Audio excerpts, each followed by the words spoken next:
ਕਿਵੇਂ ਜਿਹੜੀਆਂ ਕੌਮਾਂ ਹੈਗੀਆਂ ਨੇ ਘੱਟ ਗਿਣਤੀਆਂ ਇਸ ਵਕਤ ਕਿਤੇ ਨਾ ਕਿਤੇ ਉਹਨਾਂ ਦੇ ਵਿੱਚ ਬੜੇ ਵੱਡੇ ਲੈਵਲ ਤੇ ਦਹਿਸ਼ਤ ਦਾ ਮਾਹੌਲ ਪਾਇਆ ਜਾ ਰਿਹਾ ਹੈ ਤੇ ਕਿਵੇਂ ਉਹਨਾਂ ਨੂੰ ਕਿਤੇ ਨਾ ਕਿਤੇ ਦਰਕਿਨਾਰ ਕਰਨ ਦੀ ਜਿਹੜੀ ਨੀਤੀ ਹੈਗੀ ਹੈ ਉਹ ਇਸ ਵਕਤ ਭਾਰਤ ਦੀ ਸਿਆਸਤ ਦੇ ਵਿੱਚ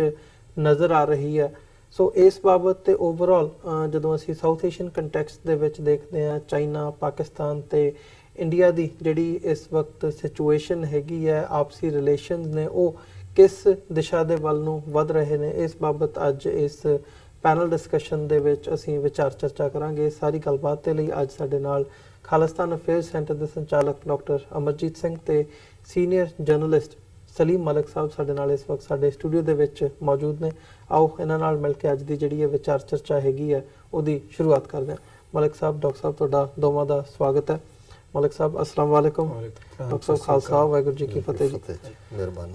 मैं मलिक साहब ਤੁਹਾਡੇ ਕੋਲੋਂ ਸ਼ੁਰੂਆਤ ਕਰਨੀ ਚਾਹੂੰਗਾ। ਗੱਲਬਾਤ ਅਸੀਂ ਜਿਹੜੀ ਹੈਗੀ ਹੈ ਅੱਜ ਭਾਰਤੀ ਕੰਟੈਕਸਟ ਤੋਂ ਸ਼ੁਰੂ ਕਰਦੇ ਹਾਂ। ਭਾਰਤ ਦੇ ਵਿੱਚ ਚੋਣਾਂ ਦਾ ਮਾਹੌਲ ਹੈ, ਖਾਸ ਤੌਰ ਤੇ ਜਦੋਂ ਅਸੀਂ ਧਰੁਵੀਕਰਨ ਦੀ ਪੋਲਰਾਈਜੇਸ਼ਨ ਦੀ ਗੱਲ ਕਰਦੇ ਹਾਂ ਇਸ ਹੱਦ ਤੱਕ ਵੱਧ ਗਈ ਹੈ ਕਿ ਜਿੱਥੇ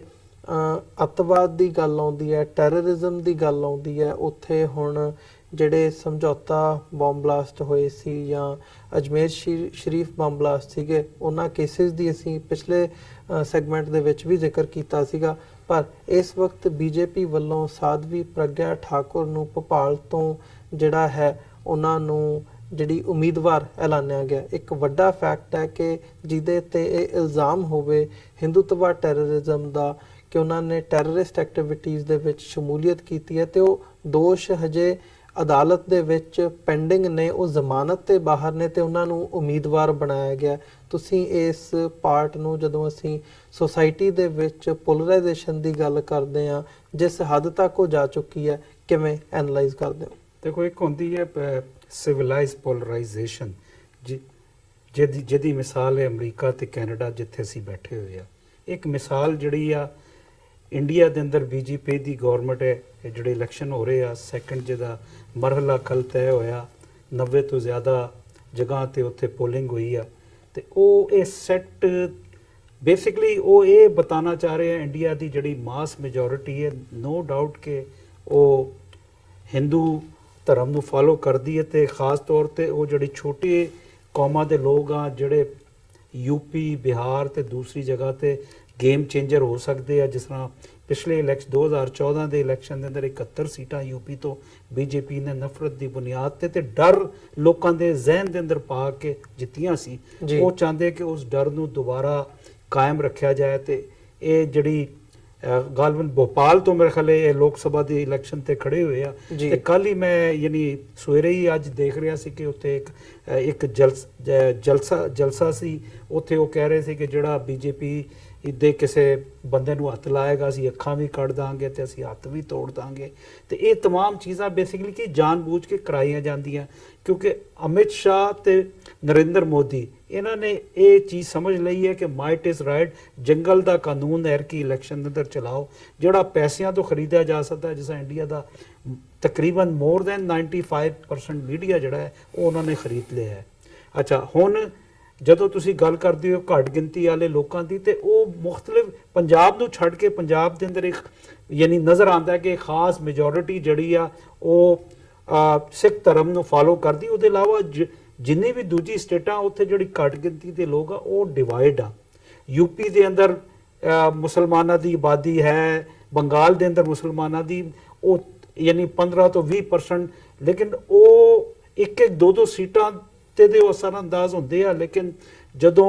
ਖਾਸ ਤੌਰ 'ਤੇ ਦਲਿਤ ਤੇ ਦੂਸਰੇ ਜਿਹੜੀ ਜਿਨ੍ਹਾਂ ਨੂੰ ਇਹ ਮੰਨਦੇ ਨਹੀਂ ਆ ਉਹਨਾਂ ਨੂੰ ਡਰਾ ਕੇ ਵੋਟ ਬੀਜੇਪੀ ਲੈਣਾ ਚਾਹੁੰਦੀ ਹੈ। ਲੇਕਿਨ ਜਿਹੜੀ ਜ਼ਬਾਨ ਬੋਲੀ ਜਾ ਰਹੀ ਹੈ ਹੁਣ ਗੁਜਰਾਤ ਦੇ ਅੰਦਰ ਦੇਖਿਆ ਉਹ ਹਾਰਦਿਕ ਪਟੇਲ ਨੂੰ ਉਹਨਾਂ ਨੇ ਯਾਨੀ ਬਾਕਾਇਦਾ ਯਾਨੀ ਉਹਦੀ ਫੁਟੇਜ ਆ ਕਿ ਉਹਨੂੰ ਮਾਰਨਾ ਸ਼ੁਰੂ ਕਰ ਦਿੱਤਾ ਹੈ। ਬੀਜੇਪੀ ਦਾ ਬੰਦਾ ਸੀ। ਇਸੇ ਤਰ੍ਹਾਂ ਦੂਸਰੇ ਜਿਹੜੇ ਇਲਾਕੇ ਜਿੱਥੇ ਬੀਜੇਪੀ ਜਿਹੜੀ ਆ ਉਹ ਜ਼ਿਆਦਾ ਉਹਨਾਂ ਦਾ ਸਟਰੋਂਗ ਹੋਲਡ ਹੈ ਉਹ ਨਫ਼ਰਤ ਕਿਉਂਕਿ ਨਫ਼ਰਤ ਦੀ ਸਿਆਸਤ ਉਹਨਾਂ ਨੇ ਸਮਝ ਲਿਆ ਕਿ ਡਰਾ ਧਮਕਾ ਕੇ ਜਿਹੜਾ ਹੈ ਨਾ ਲੋਕਾਂ ਨੂੰ ਆਪਣੇ ਪਾਸੇ ਕਰੋ। ਔਰ ਦੂਸਰੇ ਪਾਸੇ ਇਹ ਕਿ ਰਾਹੁਲ ਗਾਂਧੀ ਹੈ ਉਹ ਕੋਸ਼ਿਸ਼ ਉਹ ਵੀ ਕਰ ਰਿਹਾ ਹੈ ਔਰ ਖਾਸ ਤੌਰ ਤੇ ਇਹ ਜਿਹੜੇ ਅਲਾਈਅੰਸਸ ਜਿਨ੍ਹਾਂ ਨੂੰ ਇਹ ਮਹਾਗਠਬੰਧਨ ਕਹਿੰਦੇ, ਔਰ ਖਾਸ ਤੌਰ ਤੇ ਯੂਪੀ ਦੇ ਅੰਦਰ ਜਿਹੜਾ ਐਸਪੀ ਤੇ ਬੀਐਸਪੀ ਦਾ ਜਿਹੜਾ ਅਲਾਈਅੰਸ ਹੈ, ਮੈਂ ਸਮਝਦਾ ਕਿ ਇਹ 48 ਸੀਟਾਂ ਤੇ ਜਿਸ ਤਰ੍ਹਾਂ ਅੱਗੇ ਨਜ਼ਰ ਆ ਰਿਹਾ ਹੈ, ਔਰ ਬਿਹਾਰ ਦੇ ਅੰਦਰ ਅਗਰ ਆਰਜੇਡੀ ਉੱਥੇ 20 ਸੀਟਾਂ ਲੈ ਗਈਆਂ, ਔਰ ਇਹ 60-70 ਸੀਟਾਂ ਅਗਰ ਬਿਹਾਰ ਔਰ ਯੂਪੀ ਦੇ ਅੰਦਰ ਇਹ ਜਿਹੜੇ 2-3 ਜਮਾਤਾਂ ਲੈ ਗਈਆਂ, ਤਾਂ ਮੈਂ ਸਮਝਦਾ ਇਹ ਇੰਡੀਆ ਦਾ ਜਿਹੜਾ ਆਉਣ ਵਾਲਾ ਇਲੈਕਸ਼ਨ ਹੈ ਉਸ ਤੇ ਇਹ ਗੇਮ ਚੇਂਜਰ ਹੋਣਗੀਆਂ। ਇਹ ਖਾਸ ਤੌਰ ਤੇ ਅਗਰ ਯੂਪੀ ਤੇ ਬਿਹਾਰ ਦੇ ਲੋਕਾਂ ਨੇ ਇਸ ਪਾਸੇ ਯਾਨੀ ਜ਼ਿਆਦਾ ਯਾਨੀ ਵੋਟ ਦੇ ਦਿੱਤੇ, ਤੇ ਦੂਸਰਾ ਇਹ ਕਿ ਆਉਣ ਵਾਲਾ ਜਿਹੜਾ ਇਲੈਕਸ਼ਨ ਹੈ, ਮੈਂ ਸਮਝ ਰਿਹਾ 23 ਮਈ ਨੂੰ ਜਿਹੜੇ ਰਿਜ਼ਲਟ ਆਣਗੇ ਉਹਦੇ ਵਿੱਚ ਨਜ਼ਰ ਆ ਰਿਹਾ ਕਿ 200 ਸੀਟਾਂ ਬੜੀ ਮੁਸ਼ਕਿਲ ਨਾਲ ਬੀਜੇਪੀ ਲੈ ਕੇ ਜਾਏਗੀ, ਤੇ ਇੱਕ ਜਿਹੜੀ ਆ ਉਹ ਗਵਰਨਮੈਂਟ ਬਣੇਗੀ ਜਿਹਦੇ ਅੰਦਰ ਜਿਹੜੀ ਛੋਟੀ ਜਮਾਤਾਂ ਉਹ ਯਾਨੀ ਚੈਂਪੀਅਨ ਬਣ ਕੇ ਸਾਹਮਣੇ ਆਵਾਂਗੀ। ਜੀ ਡਾਕਟਰ ਸਾਹਿਬ, ਤੁਸੀਂ ਕਿਵੇਂ ਦੇਖਦੇ ਹੋ, ਜਿਵੇਂ ਨਫ਼ਰਤ ਦੀ ਰਾਜਨੀਤੀ ਦੀ ਗੱਲ ਕੀਤੀ ਹੈ, ਨਫ਼ਰਤ ਦੀ ਰਾਜਨੀਤੀ ਦੇ ਇਸ ਪੈਂਤੜੇ ਨੂੰ? ਦੇਖੋ, ਮੈਂ ਤਾਂ 72-73 ਸਾਲ ਪਹਿਲਾਂ ਤੋਂ ਗੱਲ ਸ਼ੁਰੂ ਕਰਾਂਗਾ, ਜਦੋਂ ਲੇਬਰ ਪਾਰਟੀ ਦੀ ਹਕੂਮਤ ਇੰਗਲੈਂਡ ਦੇ ਵਿੱਚ ਸੀ ਔਰ ਮਿਸਟਰ ਐਟਲੀ ਪ੍ਰਾਈਮ ਮਿਨਿਸਟਰ ਬਣੇ। ਕੰਜ਼ਰਵੇਟਿਵ ਪਾਰਟੀ ਜਿਹਨੂੰ ਵਿੰਸਟਨ ਚਰਚਲ ਨੇ ਲੀਡ ਕੀਤਾ ਸੀ ਔਰ ਅਲਾਈਡ ਫੋਰਸਿਸ ਨੂੰ ਵਿਕਟਰੀ ਤੱਕ ਲੀਡ ਕੀਤਾ। ਜਦੋਂ ਫਰੀडम ਆਫ ਇੰਡੀਆ ਬਿੱਲ ਜਿਹੜਾ ਬਾਅਦ 'ਚ ਐਕਟ ਬਣਿਆ ਪੇਸ਼ ਹੋਇਆ, ਤੇ ਚਰਚਲ ਨੇ ਜੋ ਕਿਹਾ ਉਹ ਇੱਕ ਅੱਜ ਜਦੋਂ ਅਸੀਂ 72 ਸਾਲ ਬਾਅਦ ਜਿਹੜੀ ਸਿਚੁਏਸ਼ਨ ਭਾਰਤੀ ਸਿਆਸਤ ਦੀ ਦੇਖਦੇ ਹਾਂ, ਕ੍ਰਿਮੀਨਲਾਈਜੇਸ਼ਨ ਤਾਂ 50s ਤੋਂ ਹੀ ਚੱਲ ਰਹੀ ਸੀ ਲੋਅਰ ਲੈਵਲ ਤੇ, 70s 80s ਤੱਕ ਪਹੁੰਚਦੇ ਆ। ਹਾਲ ਇਹ ਸੀ ਕਿ ਇੱਕ ਸਟੇਜ ਦੇ ਉੱਤੇ 1/3 ਜਿਹੜੇ ਮੈਂਬਰ ਆਫ ਪਾਰਲੀਮੈਂਟ ਭਾਰਤ ਦੇ ਜਾਂ ਜਿਹੜੀਆਂ ਉਹਨਾਂ ਦੀਆਂ ਸਟੇਟ ਅਸੈਂਬਲੀਜ਼ ਨੇ ਉਹਨਾਂ ਦੇ ਮੈਂਬਰਸ ਜਿਹੜੇ ਨੇ, ਜਿਨ੍ਹਾਂ ਨੂੰ MLAs ਕਿਹਾ ਜਾਂਦਾ ਹੈ, ਉਹਨਾਂ ਦੇ ਉੱਤੇ ਕੋਈ ਨਾ ਕੋਈ ਕ੍ਰਿਮੀਨਲ ਕੇਸ ਸੀ, ਜਿਹਦੇ ਵਿੱਚ ਮਰਡਰ, ਰੇਪ। ਦੂਜਾ ਜਿਹੜੀ ਚੇਂਜ 2014 ਚ ਖਾਸ ਤੌਰ ਤੇ ਮੋਦੀ ਦੇ ਖੁਦ ਪ੍ਰਧਾਨ ਮੰਤਰੀ ਬਣਨ ਔਰ ਉਸ ਤੋਂ ਬਾਅਦ ਉਹਦੀ ਹਕੂਮਤ ਚ ਆਈ ਹੈ ਕਿ ਕ੍ਰਿਮੀਨਲਾਈਜੇਸ਼ਨ ਦੇ ਨਾਲ ਨਾਲ ਪੋਲਿਟਿਕਸ ਦੀ ਟੈਰਰਾਈਜੇਸ਼ਨ ਵੀ ਹੋ ਗਈ। ਇੱਕ ਤਾਂ ਟੈਰਰ ਡਰਾਉਣ ਨੂੰ ਕਹਿੰਦੇ ਨੇ, ਇੱਕ ਇਹ ਹੈ ਕਿ ਜਿਹੜੇ ਨਾਮੀ ਗ੍ਰਾਮੀ ਟੈਰਰਿਸਟ ਨੇ, ਕਿਉਂਕਿ ਮੋਦੀ ਜਦੋਂ ਖੁਦ ਇੱਕ ਨਾਮੀ ਟੈਰਰਿਸਟ ਜਿਹਨੇ ਚੀਫ ਮਿਨਿਸਟਰ ਦੇ ਅਹੁਦੇ ਦੇ ਉੱਤੇ ਬੈਠਦੇ ਆ, ਕਿਵੇਂ ਆਪਣੇ ਹੀ ਸੂਬੇ ਦੇ ਹਜ਼ਾਰਾਂ ਮੁਸਲਮਾਨਾਂ ਦਾ ਕਤਲੇਆਮ ਕਰਵਾਇਆ, ਜਦੋਂ ਉਹਦੀ ਰੈਕਗਨੀਸ਼ਨ ਚੀਫ ਮਿਨਿਸਟਰ ਤੋਂ ਪ੍ਰਾਈਮ ਮਿਨਿਸਟਰ ਤੱਕ ਹੋਈ, ਔਰ ਕੱਲੀ ਉਹਦੀ ਨਹੀਂ ਹੋਈ, ਉਹਦੀ ਕਮਾਂਡ ਥੱਲੇ ਸਾਰਾ ਜਿਹੜਾ ਬੀਜੇਪੀ ਦਾ ਰੰਗ ਢੰਗ ਬਦਲਿਆ। ਔਰ ਜਿਹੜੇ ਈਵਨ ਬੀਜੇਪੀ ਦੇ ਆਪਣੇ ਫਾਊਂਡਰ ਜਿਨ੍ਹਾਂ ਨੇ ਇਨਫੈਕਟ ਨਫ਼ਰਤ ਦੀਆਂ ਬੁਨਿਆਦਾਂ ਰੱਖੀਆਂ, ਉਹ ਭਾਵੇਂ ਮੁਰਲੀ ਮਨੋਹਰ ਜੋਸ਼ੀ ਸੀ ਜਾਂ LK ਅਡਵਾਨੀ ਸੀ ਜਾਂ ਦੂਸਰੇ ਉਸ ਦੇ ਸਾਥੀ ਸੀ, ਉਹ ਵੀ ਸਾਰੇ ਸਾਈਡ ਟਰੈਕ ਤੇ ਕਰ ਦਿੱਤੇ। ਸੋ ਜ਼ਾਹਰ ਹੈ ਵੀ ਕੱਲਾ ਹਿੰਦੂਤਵਾ ਫਰੰਟ ਡੈਸਕ ਤੇ ਨਹੀਂ ਆਇਆ। ਹਿੰਦੂਤਵਾ ਦਹਿਸ਼ਤਗਰਦੀ, ਜਿਹਨੂੰ ਸੈਫਰਨ ਟੈਰਰਾਈਜੇਸ਼ਨ ਜਾਂ ਸੈਫਰਨ ਟੈਰਰਿਜ਼ਮ ਇਹਨੇ ਪੀ ਚਿਦੰਬਰਮ ਨੇ ਪਾਰਲੀਮੈਂਟ 'ਚ ਕਿਹਾ ਸੀ, ਇਹ ਸਾਹਮਣੇ ਆਇਆ। ਸੋ ਮੈਂ ਸਮਝਦਾ ਵੀ ਜਦੋਂ ਚਰਚਲ ਦੇ ਲਫ਼ਜ਼ ਅੱਜ ਮੈਂ ਖੋਲ ਕੇ ਦੇਖਦਾ ਕਿ ਜਦੋਂ ਉਹਨੇ ਵਿਰੋਧ ਕੀਤਾ ਫਰੀडम ਆਫ ਇੰਡੀਆ ਬਿੱਲ ਦਾ, ਉਹਨੇ ਕਿਹਾ ਕਿ ਮਿਸਟਰ ਐਟਲੀ, ਤੁਸੀਂ ਇਹ ਜਿਹੜਾ ਮਿਲੀਅਨਸ ਆਫ ਜਿਹੜੇ ਲੋਕ ਨੇ ਉਹਨਾਂ ਦੀ ਕਿਸਮਤ ਉਹਨਾਂ ਦੇ ਹਵਾਲੇ ਕਰ ਰਹੇ ਹੋ, ਜਿਹੜੇ ਰਾਸਕਲਸ, ਬੂਟਲੈਗਰਸ ਐਂਡ ਥੀਵਸ ਇਹ ਨੇ। They are men of straw, ਕੱਖੋਂ ਹੌਲੇ ਲੋਕ। ਔਰ ਉਹਨਾਂ ਦਾ ਕੀ ਹਸ਼ਰ ਹੋਏਗਾ? ਉਹਨੇ ਕਿਹਾ ਜੀ ਉਹਨਾਂ ਦਾ ਜਿਹੜਾ blood of those millions of innocent Indians will be on your head mister Attlee. ਤੁਸੀਂ ਇਹਨਾਂ ਦੇ ਹਵਾਲੇ ਇਹ ਜਿਹੜੀਆਂ ਨੇ ਹਕੂਮਤ ਦੀਆਂ ਵਾਗਾਂ ਕਰ ਰਹੇ ਹੋ। ਸੋ ਜ਼ਾਹਰ ਹੈ ਵੀ ਅੱਜ ਤਾਂ ਹੁਣ ਇਹ ਗੱਲ, ਔਰ ਇਹ ਕਿਤੇ ਤੁਸੀਂ ਦੇਖੋਗੇ ਵੀ ਜੇ ਪੰਜਾਬ ਦੇ ਵਿੱਚ ਕੋਈ ਮਾੜਾ ਮੋਟਾ ਕੋਈ ਐਕਟਿਵਿਸਟ ਜਿਹਦਾ ਕੋਈ ਸਬੰਧ 80s ਜਾਂ 90s 'ਚ ਜਿਹੜਾ ਰਿਹਾ ਹੋਏ ਖਾਲਿਸਤਾਨ ਦੀ ਲਹਿਰ ਨਾਲ, ਉਹਨੂੰ ਬਦਨਾਮ ਕਰਨ ਲਈ ਤਾਂ ਸਾਰਾ ਮੀਡੀਆ ਖੜਾ ਹੋ ਜਾਂਦਾ ਕਿ ਜੀ ਟੈਰਰਿਸਟ। ਔਰ ਜੇ ਉਹਨਾਂ ਦੇ ਕੋਲ ਜਾ ਕੇ ਕੋਈ ਰਹਿ ਜਾਏ, ਜਿਵੇਂ ਕੇਜਰੀਵਾਲ ਪੰਜਾਬ 'ਚ ਜਦੋਂ ਆਇਆ ਲਾਸਟ ਟਾਈਮ, ਔਰ ਇੱਕ ਨੌਜਵਾਨ ਜਿਹਦੇ ਤੇ ਝੂਠੇ ਕੇਸ ਸੀ ਖਤਮ, ਉਹਦੇ ਘਰੋਂ ਰਿਹਾ, ਉਹਨੂੰ ਆਧਾਰ ਬਣਾ ਕੇ ਉਹਨਾਂ ਨੇ ਪੰਜਾਬ ਦੇ ਵਿੱਚ ਪੂਰਾ, ਔਰ ਉਹਨਾਂ ਨੇ ਵੀ ਆਪਣੇ ਆਪ ਨੂੰ ਡਿਸਟੈਂਸ ਕੀਤਾ। ਪਰ ਦੂਸਰੇ ਪਾਸੇ ਸਾਧਵੀ ਪ੍ਰਗਿਆ, ਜਿਸ ਨੂੰ ਲਗਭਗ 9 ਸਾਲ ਜਿਹਨੇ ਜੇਲ੍ਹ ਦੇ ਵਿੱਚ ਰਹੀ, ਹੁਣ ਹੈਲਥ ਗਰਾਊਂਡ ਦੇ ਉੱਤੇ ਉਹਦੀ ਬੇਲ ਹੋਈ ਹੈ। ਔਰ ਜਿਹੜਾ ਜਿਹਨੂੰ ਤੁਸੀਂ ਪਰਸਨ ਆਫ ਇੰਟੈਗ੍ਰਿਟੀ ਕਹੋਗੇ, ਮਿਸਟਰ ਹੇਮੰਤ ਕਾਰਕਰੇ, ਮਹਾਰਾਸ਼ਟਰ ਦਾ ਜਿਹੜਾ ਐਂਟੀ ਟੈਰਰਿਜ਼ਮ ਸੈੱਲ ਦਾ ਹੈਡ, ਜਿਹਨੇ ਪੂਰੀ ਇਨਵੈਸਟੀਗੇਸ਼ਨ ਤੋਂ ਬਾਅਦ RSS ਦੀ ਇਹ ਟੈਰਰਿਸਟਿਕ ਫਰਦਰ ਨੈਟਵਰਕ ਜਿਹਦਾ ਨਾਮ ਉਹਨਾਂ ਨੇ ਅਭਿਨਵ ਭਾਰਤ ਨਾਂ ਦੀ ਆਰਗੇਨਾਈਜੇਸ਼ਨ ਰੱਖੀ ਸੀ, ਜਿਹਦੇ ਸੈਂਟਰ ਦੇ ਵਿੱਚ ਕਰਨਲ ਪ੍ਰੋਤ, ਜਿਹੜਾ ਕਿ ਸਰਵਿੰਗ ਇੰਡੀਅਨ ਇੰਟੈਲੀਜੈਂਸ ਦਾ ਕਰਨਲ ਸੀ, ਹੁਣ ਵੀ ਹੈ, ਵਾਪਸ ਉਹਨੂੰ ਜਿਹੜਾ ਉਹਦੇ ਅਹੁਦੇ ਤੇ ਰੱਖਿਆ, ਔਰ ਸਾਧਵੀ ਪ੍ਰਗਿਆ ਜਿਹੜੀ ਕਿ ਆਪਣੇ ਸਟੂਡੈਂਟਸ ਡੇ ਤੋਂ, ਯੰਗ ਡੇਜ਼ ਤੋਂ ਅਖਿਲ ਭਾਰਤੀ ਵਿਦਿਆਰਥੀ ਪਰਿਸ਼ਦ ਦੇ ਨਾਲ ਜੁੜੀ, ਔਰ ਫਾਇਰ ਬ੍ਰਾਂਡ ਜਿਹੜੀ ਹੈ ਇਹ ਸਪੀਕਰ ਸੀ ਜੀ। ਔਰ ਉਸ ਮਾਲੇਗਾਉਂ ਧਮਾਕਾ ਜਿਹਦੇ ਚ 13 ਮੌਤਾਂ, 100 ਤੋਂ ਜ਼ਿਆਦਾ ਜ਼ਖਮੀ ਹੋਏ, ਔਰ ਉਹ ਜਿਹੜੀ ਸਟਿੰਗ ਸੀ ਮਾਲੇਗਾਉਂ, ਔਰ ਉਹਦੇ ਨਾਲ ਮੱਕਾ ਮਸਜਿਦ, ਹੈਦਰਾਬਾਦ ਦੇ ਵਿੱਚ ਅਜਮੇਰ ਸ਼ਰੀਫ, ਔਰ ਬਾਅਦ ਦੇ ਵਿੱਚ ਸਮਝੌਤਾ ਐਕਸਪ੍ਰੈਸ ਜਿਹਦੇ ਚ 60 ਦੇ ਕਰੀਬ ਪਾਕਿਸਤਾਨ ਦੇ ਸਿਟੀਜ਼ਨ ਜਿਹੜੇ ਮਾਰੇ ਗਏ, ਉਹ ਅਭਿਨਵ ਭਾਰਤੀ ਦੇ ਇਸ ਗਰੁੱਪ ਨੇ ਹੀ ਉਹਨੂੰ ਮਾਸਟਰਮਾਈਂਡ ਕੀਤਾ। ਸਾਧਵੀ ਪ੍ਰਗਿਆ ਦਾ ਮੋਟਰਸਾਈਕਲ ਇਸਤੇਮਾਲ ਹੋਇਆ ਜਿਹਦੇ ਚ ਕਿ ਉਹ ਬੰਬ ਫਿੱਟ ਕੀਤੇ ਸੀ ਮਾਲੇਗਾਉਂ ਵਾਲੇ, ਔਰ ਹਿਮੰਤ ਕਾਰਕਰੇ ਨੇ ਪੂਰੀ ਇਨਵੈਸਟੀਗੇਸ਼ਨ ਤੋਂ ਬਾਅਦ ਫੂਲ ਪ੍ਰੂਫ ਕੇਸ ਬਣਾ ਕੇ ਇਹਨਾਂ ਸਾਰਿਆਂ ਨੂੰ ਹੱਥ ਪਾਇਆ। ਸਵਾਮੀ ਅਸੀਮਾਨੰਦ ਵੀ ਉਹਦਾ ਹਿੱਸਾ ਸੀ। ਔਰ ਹੁਣ ਤੁਸੀਂ ਦੇਖੋ ਵੀ ਇਹੀ ਨਹੀਂ, ਔਰ ਮੈਨੂੰ ਕਦੇ ਇਸ ਗੱਲ ਬਾਰੇ ਕੋਈ ਸ਼ੱਕ ਨਹੀਂ ਹੋਇਆ ਕਿਉਂਕਿ ਮੁਸ਼ਰਫ ਨਾਂ ਦੇ ਇੱਕ ਰਿਟਾਇਰਡ ਆਈਜੀ ਮਹਾਰਾਸ਼ਟਰ ਨੇ ਕਿਤਾਬ ਲਿਖੀ ਹੈ ਹੂ ਕਿਲਡ ਕਾਰਕਰੇ, ਕਿ ਉਹ ਜਿਹੜੀ ਇਨਵੈਸਟੀਗੇਸ਼ਨ ਹੈ ਉਸ ਹੱਦ ਤੱਕ ਚਲੀ ਗਈ ਸੀ ਕਿ ਉਹਦੇ ਚ ਹੁਣ ਅਡਵਾਨੀ, ਮੋਹਨ ਭਾਗਵਤ, ਉਸ ਵੇਲੇ ਦਾ ਪ੍ਰੋਫੈਸਰ ਸੁਦਰਸ਼ਨ, ਸਾਰੇ ਟੌਪ ਬ੍ਰਾਂਡ ਉਹਦੇ ਚ ਆ ਰਹੇ ਸੀ। ਔਰ ਇਹ ਜਿਹੜਾ ਮੁੰਬਈ ਤੇ ਦਹਿਸ਼ਤਗਰਦ ਹਮਲੇ ਦੀ ਆੜ ਦੇ ਵਿੱਚ ਹਿਮੰਤ ਕਾਰਕਰੇ ਦਾ ਇਹ ਮਹਿਕਮਾ ਹੀ ਨਹੀਂ ਸੀ, ਉਹ ਇੱਕ ਐਂਟੀ ਟੈਰਰਿਜ਼ਮ ਨਾਲ ਡੀਲ ਕਰਦਾ ਸੀ। ਉਹਨੂੰ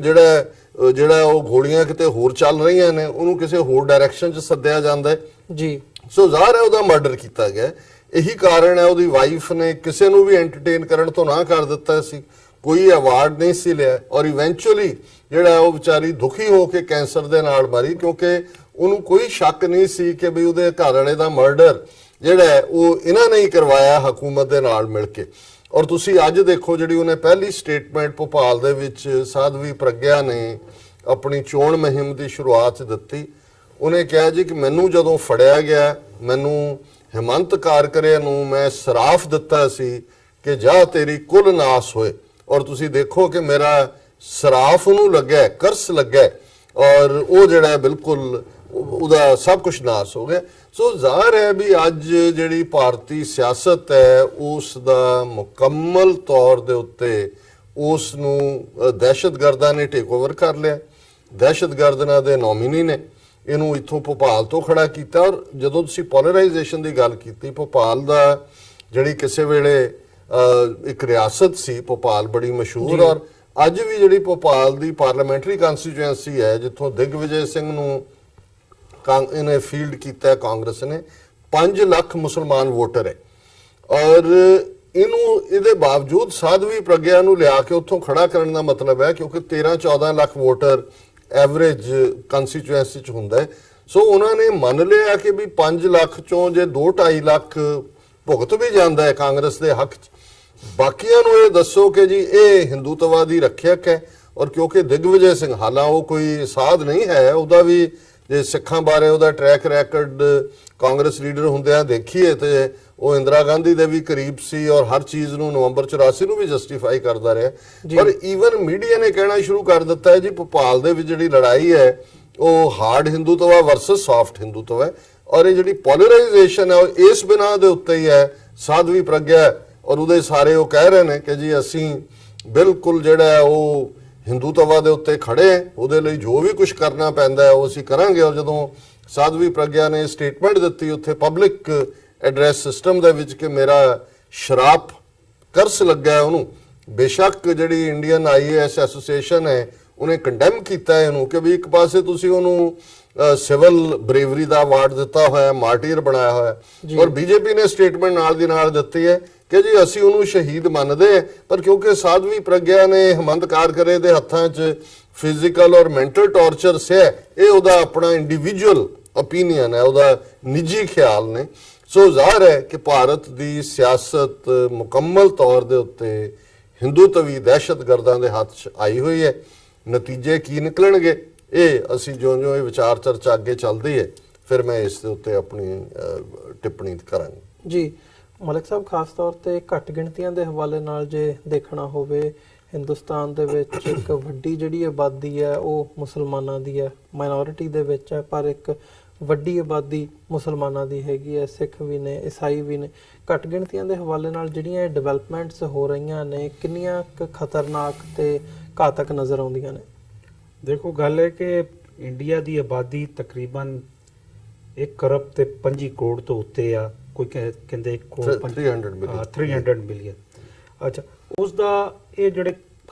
ਮੁਸਲਮਾਨ ਆ ਸ਼ਾਇਦ 19 ਜਾਂ 20 ਕਰੋੜ ਆ, ਔਰ ਦੂਸਰੇ ਅਗਰ ਮਿਲਾਓ ਤੇ,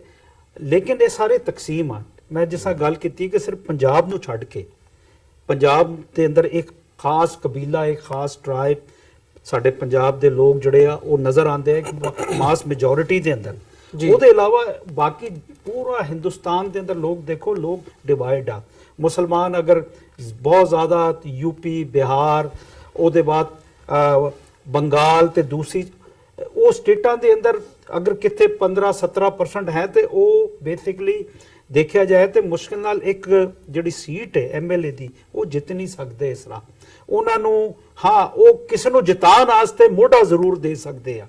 ਕਿਉਂਕਿ ਲਾਜ਼ਮੀ ਗੱਲ ਹੈ ਕਿ ਜਿਸ ਤਰ੍ਹਾਂ ਡਾਕਟਰ ਸਾਹਿਬ ਨੇ ਫਰਮਾਇਆ 10-12 ਲੱਖ ਬੰਦਿਆਂ ਦੀ ਇੱਕ ਕਨਸਟੀਟੂਐਂਸੀ ਅੱਜਕੱਲ ਹੈ। ਉਹਦੇ ਅੰਦਰ ਅਗਰ 3 ਲੱਖ ਮੁਸਲਮਾਨ ਹੈ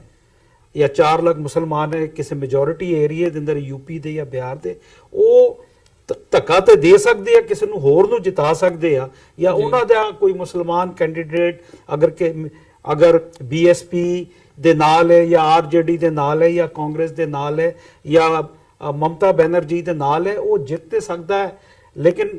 ਉਹ ਜ਼ਾਤੀ ਤੌਰ ਤੇ ਆਪ ਜਿਹੜੇ ਆ ਨਾ ਇਸ ਪਾਵਰ ਦੇ ਅੰਦਰ ਨਹੀਂ ਆ। ਔਰ ਇਹੀ ਚੀਜ਼ ਜਿਹੜੀ ਆ ਅਗਰ ਦੇਖਿਆ ਜਾਏ 1984 ਦੇ ਬਾਅਦ ਜਿਹੜਾ ਹਿੰਦਵਤਾ ਮਾਈਂਡਸੈਟ ਸੀ, ਉਹਨੇ ਇੱਕ ਗੱਲ ਜ਼ਰੂਰ ਅਡਾਪਟ ਕੀਤੀ ਕਿ ਉਹਨੇ ਇਹ ਦੇਖ ਲਿਆ ਕਿ ਅਸੀਂ ਅਗਰ ਘੱਟ ਗਿਣਤੀ ਦੇ ਲੋਕਾਂ ਨੂੰ ਦਬਾ ਸਕਦੇ ਆ ਤੇ ਉਹ तमाम ਜਗ੍ਹਾ ਜਿੱਥੇ ਉਹ ਮਾਈਨੋਰਿਟੀ ਦੇ ਅੰਦਰ ਆ, ਉੱਥੇ ਇਸ ਕਿਸਮ ਦੀ ਰਿਆਸਤੀ ਦਹਿਸ਼ਤਗਰਦੀ, ਸਟੇਟ ਟੈਰਰਿਜ਼ਮ ਜਿਹੜਾ ਹੈ ਉਹਦਾ ਯਾਨੀ ਸ਼ੋਰ ਕੀਤਾ ਜਾਏ, ਤਾਂ ਕਿ ਉਹਨਾਂ ਦੇ ਦਿਲ ਦੇ ਅੰਦਰ ਡਰ ਤੇ ਖੌਫ ਰਹੇ ਕਿ ਅਗਰ ਅਸੀਂ ਇਹਨਾਂ ਦੀ ਮੰਗਾਂ ਦੇ ਹਿਸਾਬ ਨਾਲ, ਇਹਨਾਂ ਦੀ ਸੋਚਾਂ ਦੇ ਹਿਸਾਬ ਨਾਲ ਅਗਰ ਅਸੀਂ ਰਵਾਂਗੇ ਤੇ ਇਹ ਸਾਨੂੰ ਜ਼ਿੰਦਾ ਰਹਿਣ ਦਾਂਗੇ, ਨਹੀਂ ਤੇ ਹੁਣ ਗੁਜ਼ਸ਼ਤਾ 2 ਸਾਲ ਦੇ ਅੰਦਰ ਜਿਸ ਤਰ੍ਹਾਂ ਮੁਸਲਮਾਨਾਂ ਦਾ ਜਾਂ ਜਿਸ ਤਰ੍ਹਾਂ ਹੁਣੇ 2-3 ਵਾਕਿਆਤ ਇਸ ਤਰ੍ਹਾਂ ਦੇ ਹੋਏ ਕਿ ਇੱਕ ਪੰਜਾਬੀ ਪਰਿਵਾਰ ਸੀ, ਉਹਦੇ ਘਰ ਦੇ ਅੰਦਰ ਜਾ ਕੇ ਮਾਰਿਆ ਗਿਆ, ਬਜ਼ੁਰਗਾਂ ਨੂੰ ਮਾਰਿਆ ਗਿਆ। ਇਹ ਬੇਸਿਕਲੀ ਇਹ ਜਿਹੜੀ ਇਹਨਾਂ ਦੀ ਮੇਨ ਲਾਈਨ ਲੀਡਰਸ਼ਿਪ ਹੈ ਬੀਜੇਪੀ ਦੀ ਜਾਂ ਆਰਐਸਐਸ ਦੀ ਜਾਂ ਬਜਰੰਗ ਦਲ ਦੀ, ਇਹ ਇਹਨਾਂ ਨੇ ਬਕਾਇਦਾ ਇਹ ਯਾਨੀ ਉਹਨਾਂ ਦੇ ਜ਼ਿਹਨਾਂ ਦੇ ਅੰਦਰ, ਜਿਨ੍ਹਾਂ ਨੂੰ ਆਪਣੇ ਵਰਕਰ ਕਹਿੰਦੇ, ਇਹ ਉਹਨਾਂ ਦੇ ਜ਼ਿਹਨਾਂ ਦੇ ਅੰਦਰ ਕਿਹਾ ਕਿ ਜਿਹੜਾ ਫਿਊਚਰ ਹੈ ਉਹ ਦੁਬਾਰਾ ਬੇਸਿਕਲੀ ਉਹ ਸੋ ਕਾਲਡ ਚਨਾਕੀਆ ਦਾ ਜਿਹੜਾ ਦੌਰ ਹੈ ਉਹਨੂੰ ਵਾਪਸ ਲਿਆਉਣਾ ਚਾਹੁੰਦੇ ਆ। ਤੇ ਇਹੀ ਵਜ੍ਹਾ ਹੈ ਕਿ ਖਾਸ ਕਸ਼ਮੀਰ ਨੂੰ ਤੇ ਪੰਜਾਬ ਨੂੰ ਅਗਰ ਤੁਸੀਂ ਛੱਡ ਦੋ ਤੇ ਬਾਕੀ ਘੱਟ ਗਿਣਤੀ ਦੇ ਲੋਕ ਜਿਹੜੇ ਆ ਉਹ ਡਰ ਕੇ, ਸਹਿਮ ਕੇ,